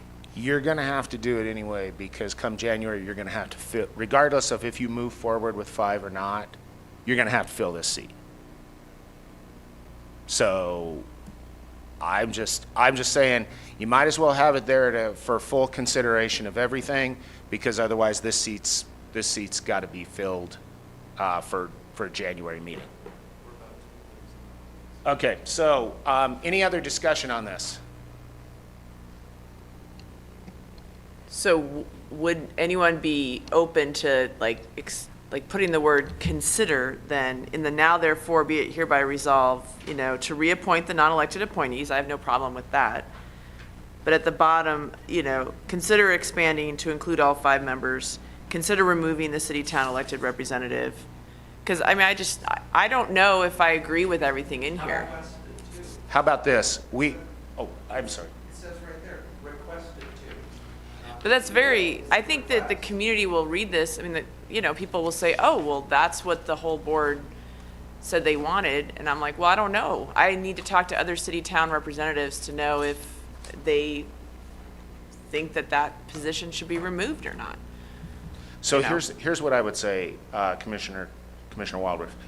I would say that to make this easy, now therefore be it resolved by the Board of Health that the Board of County Commissioners for Spokane County is requested to consider the following. That's perfect. Okay, so we will amend. You can leave everything else. Requested to consider the following. Do you want me to make that a motion? Yeah, why don't you do that? So I would make a motion that we add in the therefore language, be it hereby resolved that the Board of County Commissioners for Spokane County is requested to consider, and then the remainder of the statement. I will second. Moved and seconded. All in favor? Or wait, any discussion? All in favor? Aye. Aye. Any opposed? Aye. Hearing none opposed, the amendment to Resolution 2308 is approved unanimously. Do I have a motion on amended Resolution 2308? Yes. Is there a second? A second. Moved and seconded. Any discussion? All in favor? Aye. Aye. Aye. Any opposed? Hearing none opposed, Resolution 2308 is approved for consideration by the Board of Spokane County Commissioners. That brings us to approval of the Spokane Regional Administrative Officer position description. This is the position description for the administrative officer that we will be conducting interviews for on Monday. And what it does is it fully refines the positions that are underlined in or struck out in red or added in the knowledge and skills, et cetera. This has been gone through quite a few times. It brings it into line with what the job duties have been. It clarifies the reporting structure, clarifies the direct reports of the administrative officer. There has been some question as to who in the administration group directly reports to the administrative officer. So that is clarified in the management bullet down there, directly supervises and annually evaluates. Some things kind of got dropped out and some things were brought in to, because we added a deputy administrative officer. So that was the big one. And then knowledge, skills, and abilities, we've always considered those, but they haven't really been codified in there. So I'm bringing this to the board for consideration. It was presented in the packet. I move to approve. Is there a second? I'll second. Moved and seconded. Any discussion? Commissioner Waldron. Sorry. Is there something in here about communication and with outside community partners or agencies? I noticed that the represents SRHD to outside organizations was struck, but maybe it's somewhere else in the document. I think, and I agree that represents doesn't quite work, but I just want to make sure that there is, I would want this individual to definitely have a role in communicating and collaborating with local organizations and partners.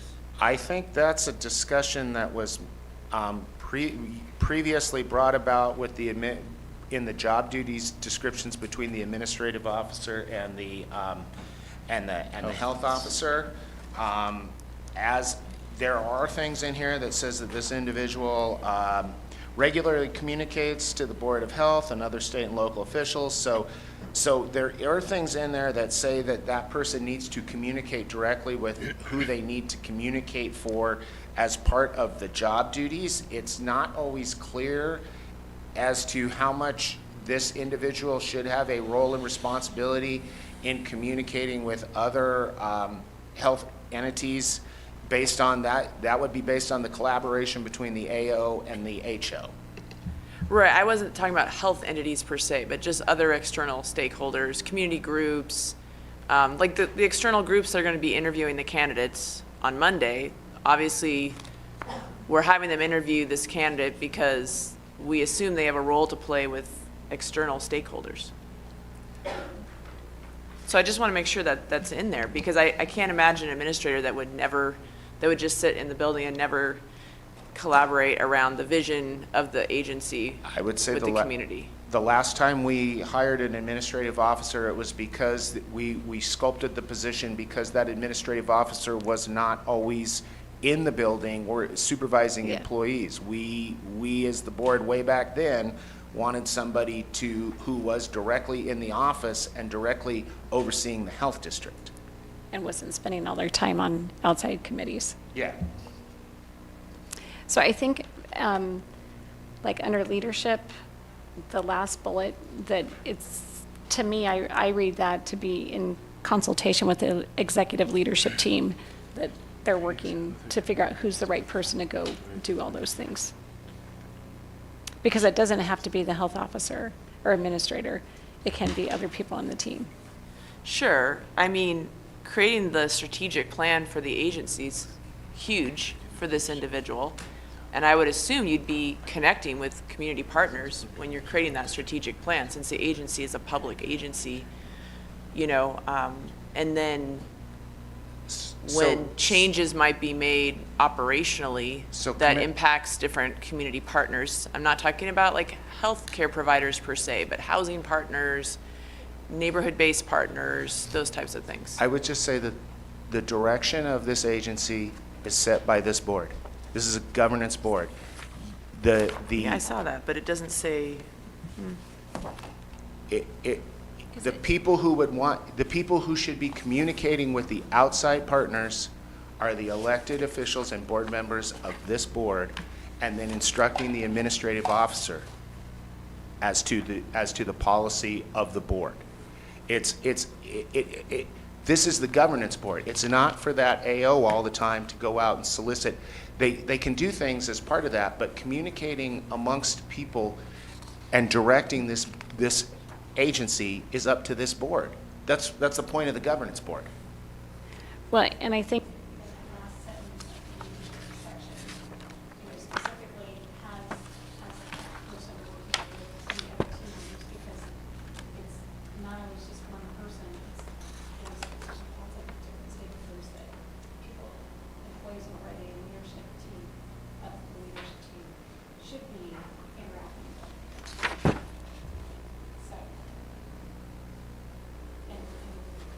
and to Kevin's point, you know, we did make that change in 2019 because the previous director was, you know, wasn't in the office as much as people would have liked. That was one of the things that we definitely heard during that time period. So I'm comfortable with with it as stated. Any further discussion? Sorry, my mic was on. Any further discussion? Seeing or hearing none, all in favor? Aye. Aye. Are there any opposed? I'm going to say nay, just because I think that it needs a little bit more fleshing out. Thank you. So we have 6 ayes, 1 nay, and Dr. Polakani is not present. So by a vote of 6 to 1, 5 to 1. Wow, can't count. Great. By a vote of 5 to 1, the position is approved. Thank you. And so that brings us to the last, is a contract for this is our last action item, is a contract for Treatment Services Electronic Health Record System. We have had some, we have gone out on a request for proposal for a new electronic health record system for treatment services. There have been, we are at the point where the RFP was out. We are not certain that we have gotten fully responsive replies from the individuals. And what I mean by fully responsive replies is we're not sure as to the overall cost of what would actually be provided. In fact, I'll just ask the deputy administrator to go through that real quick. Certainly. So the two main areas of concern are that we did not feel that there was a cradle to grave, as has been used, demonstration of the tools and services that would be available from each of the vendors. So we do feel that more time would have been needed to provide that. We would also like to see those services provided in some sort of live test environment.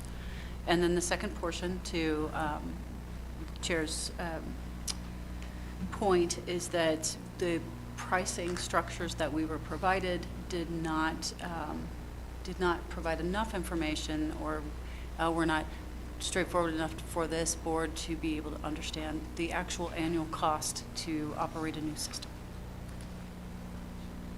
So I am looking to the board to see if there is any type of motion on the treatment services electronic health records system based on the RFP that there is now.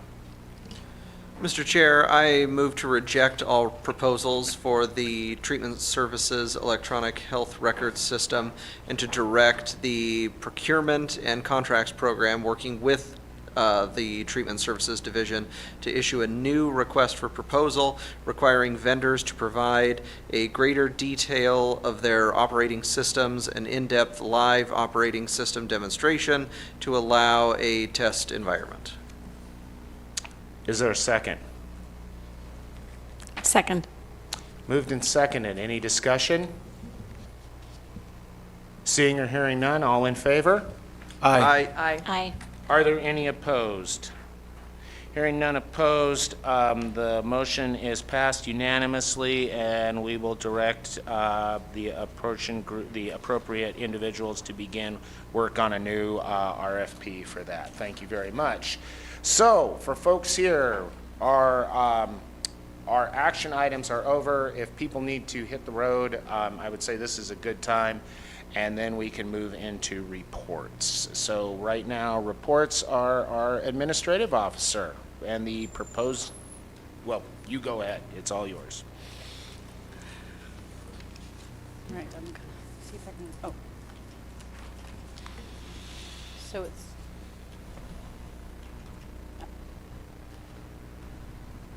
start that over. Okay. All right, thank you, everyone. So first I wanted to remind you all that you did receive an invitation to the Treatment Services Open House for tomorrow. I do have the agenda with me. If you have any questions, it does begin at 1 p.m. with a ribbon cutting at 1:30. The next thing I wanted just to point your attention to is if you look in your packet, you will find this lovely little piece of information. It's called Records Magazine, and it's actually a collaboration between our privacy and HIPAA and privacy team, our HIPAA and records team, and our communications team. It's meant to be kind of eye-catching, but really if you look through it, you'll realize that it's an entirely educational document for staff to kind of reference and just easily navigatable. But it's also, you can find it on our website to download as well. Any questions about either Record Magazine or the Treatment Services Open House tomorrow? None? Okay, let's keep moving.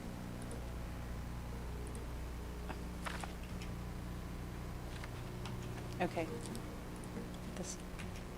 here we are. Okay, we have a lot of kudos to cover. Our team has been amazing about sharing, and so we'll start out with Steve Heidel. We want to give a shout out to Steve from Building Maintenance on multiple occasions. Steve is assisted with a positive problem-solving attitude and consistently goes above and beyond without being asked. Our security team, who's been amazing, is having a great security team that handles situations that arise and watch out for our safety. Kudos to our security team. Madison Johnson, in the 7 months Madison has been with the SRHD team, she has helped improve several agency-wide processes by learning Nitro Studio software. She's a self-motivated learner and a great addition to our team.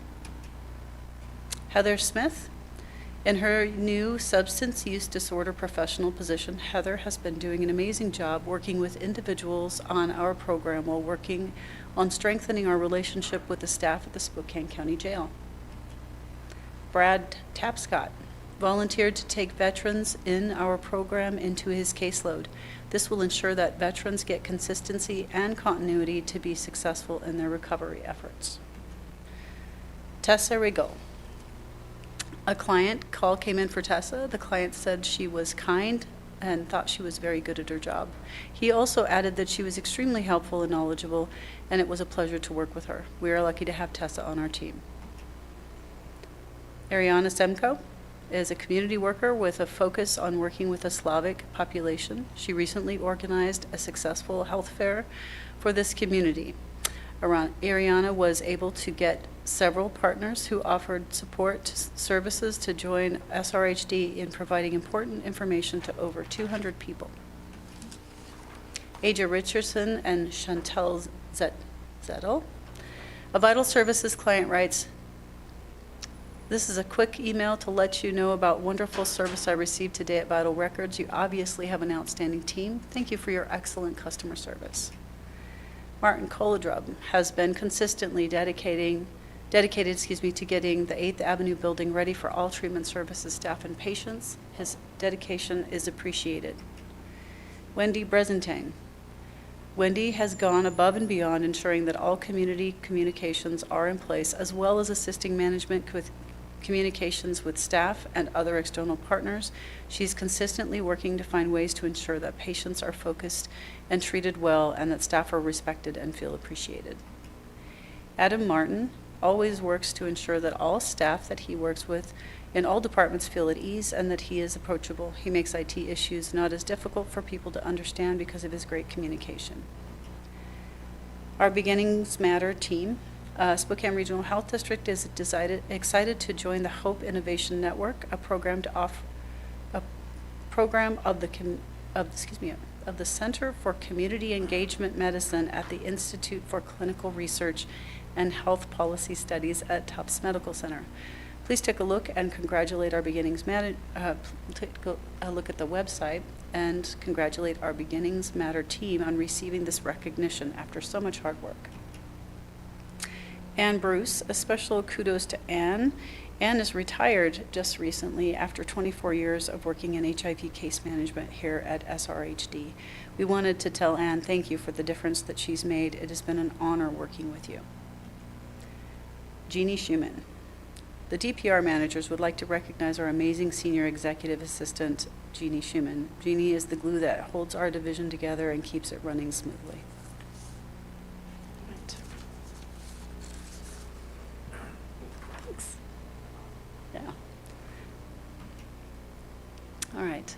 I'm going to walk through just the legislative priority updates. You'll see that there is a copy of what I hope to be our finished draft that I would like you all to look over.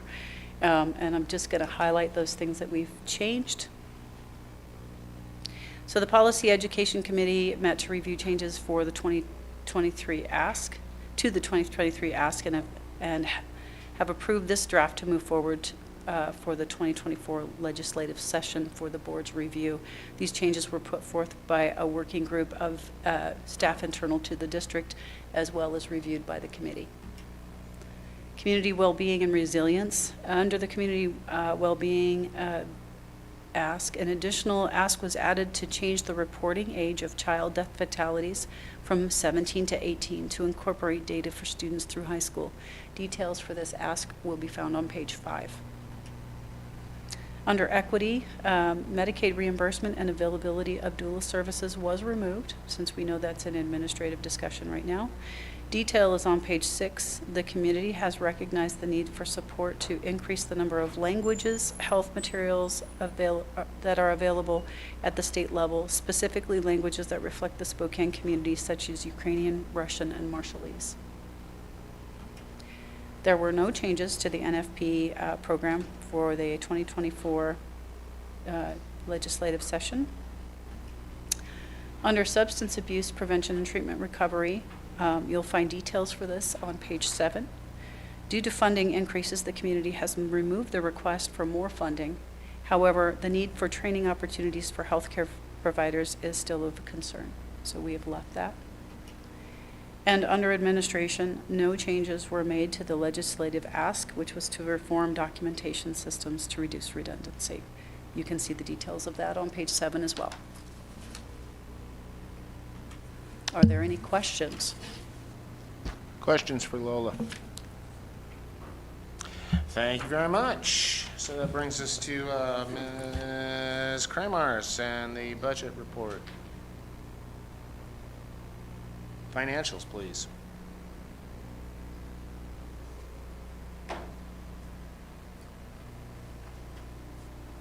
Okay, I'll make this brief. So we have September's financials in front of you in your packet. We are at 69% for funding and at 67% for expenses due to some of those prepayment on the funding. So currently we're showing a surplus of $1 million approximately. We have not billed our federal indirect grants or our state grants for September, so that's not reflected there. One point of interest, though, I will point out is our Medicare and Medicaid category is at 53.4%, rather than closer to the 75% we'd expect year to date. And that's largely because we have prolonged or delayed our relocation and the increase to the client census at the treatment services new location. So when those numbers go up, we'll be able to bill more for Medicaid. And unless there's any questions. Questions on September's financials report. as current? Thank you very All right, much, thank you. Kim. Appreciate it. And Dr. V, our health officer report.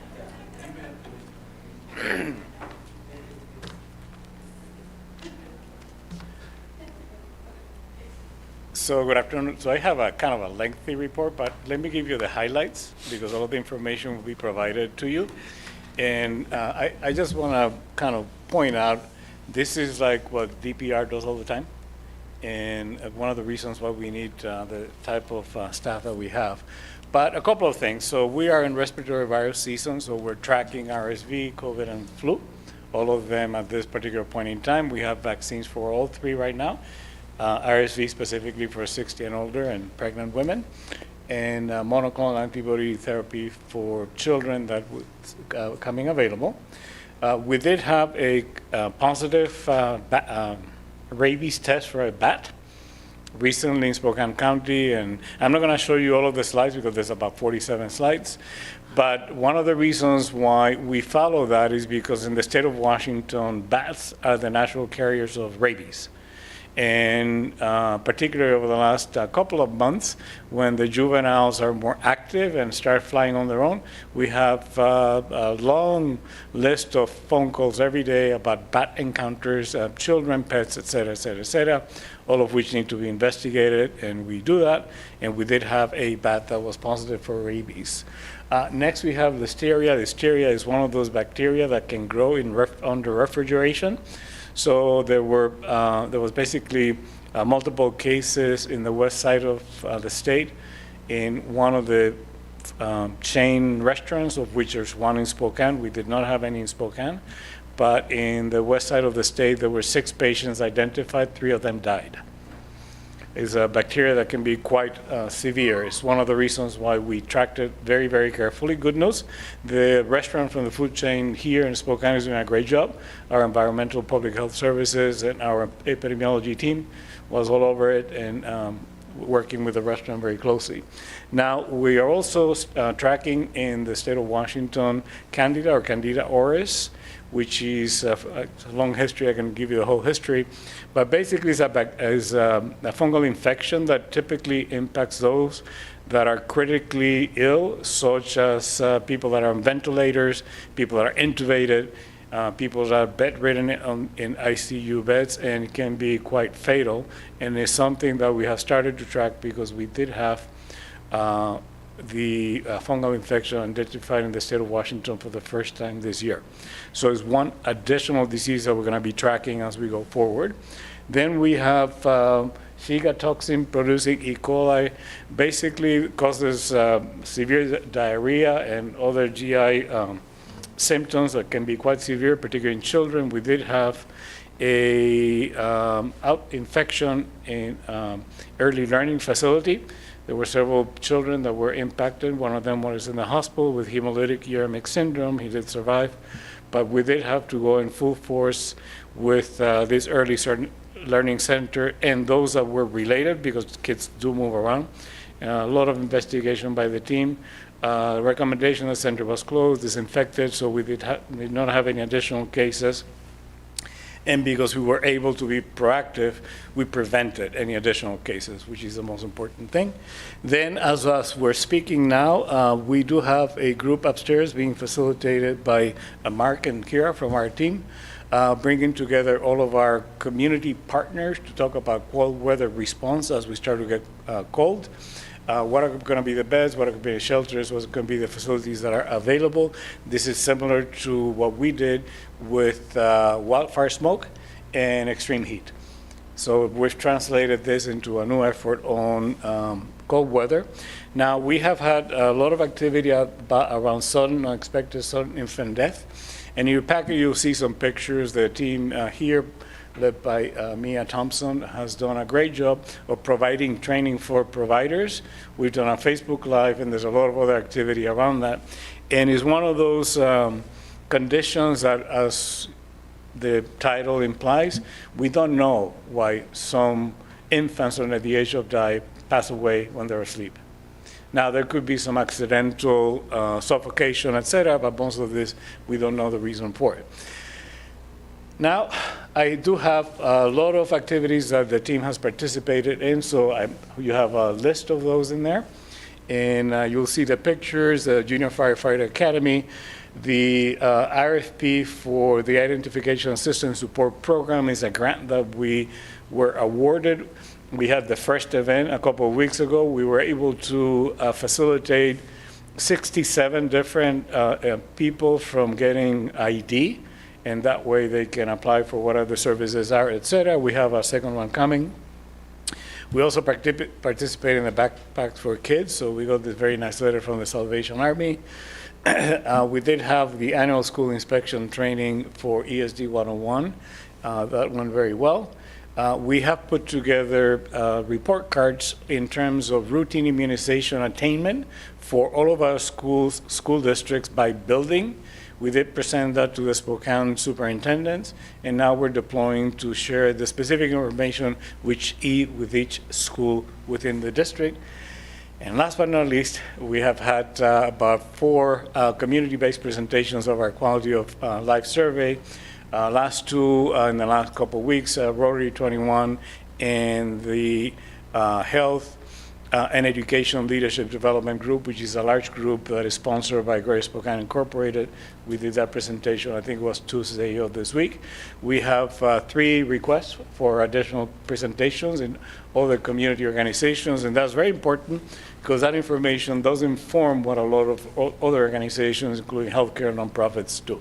So with that, I'm going to stop here and see if there are any questions. Questions for Dr. B? And I have all of the slides, which I'm happy to wish it. Those are there. Okay. Commissioner Waldorf. Yes. So that last piece that you were Yes. talking about, was that the quality of life survey? That was presented here. Oh, okay. So you've been taking that show on the road. Yes, ma'am. And that was very intentional because it's Great. great information that should be available broadly. We have shared that with nonprofits, healthcare, higher education, and other community leaders. And we have a list of others that have requested, including like United Way, et cetera.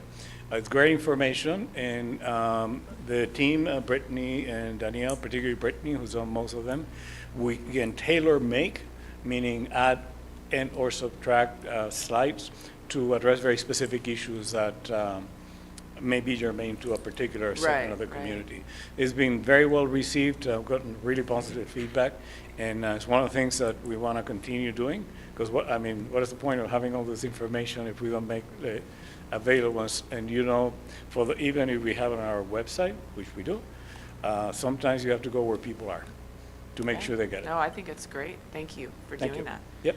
And I just was going to comment that I also really appreciate that Danielle, the data center, is also working on, I don't know if it's Multicare or Providence's community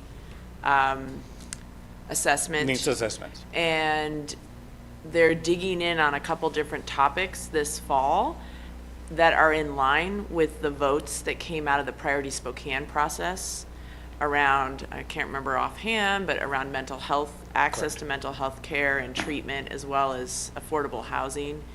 And so they're working with we were already at Priority Spokane going to dig into some of the data and the issues from all the assessment work that was done over the last year and a half.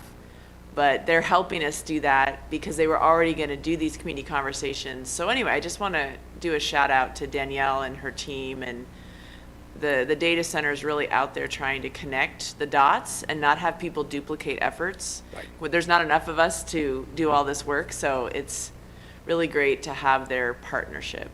Well, thank you. I appreciate that. I'm sure they appreciate the kudos they do deserve it. And public service announcement, our data center has incredible capabilities, and I think the community is finding out what those great capabilities are, because we're starting to get more requests to participate and or support other efforts that had been either contracted out or done internally by some, like for example, our healthcare partners. We do perform the community's assessments for that under contract, so they don't have to duplicate that resource in the community. Thank you. Thank you very much, Dr. V. That concludes our reports today. I appreciate our health officer and deputy administrative officer being succinct. Thank you. Board member check-in. We are down to 2 board members. First of all, thank you both very much for staying. I appreciate your commitment. Commissioner Waldrop. No, I guess I gave my little update with the Priority Spokane work. It's we're in the process through Priority Spokane of starting to narrow down, what within achieving greater, affordable housing do we want to focus in on as our next priority, or is it mental health? There's like a couple, 3 or 4 top priorities that came out of the voting process. And so, yeah, Danielle and her team is already out gathering some community input and gathering data that's more specific around specific actions that could be taken and strategies. So that's what's going on with Priority Spokane, and the health district's a huge partner. So that's it. That was my only little update. Thank you very much. Mr. Duranona. I have nothing, sir. Thank you. Brevity is the soul of wit. And so our next item is adjournment. Our next meeting day is that day in infamy, December 7th. 2023. We look forward to seeing everybody there to wrap up 2023 and thank everyone for our participation. And so at 3:42, I will adjourn this meeting. Thank you very much.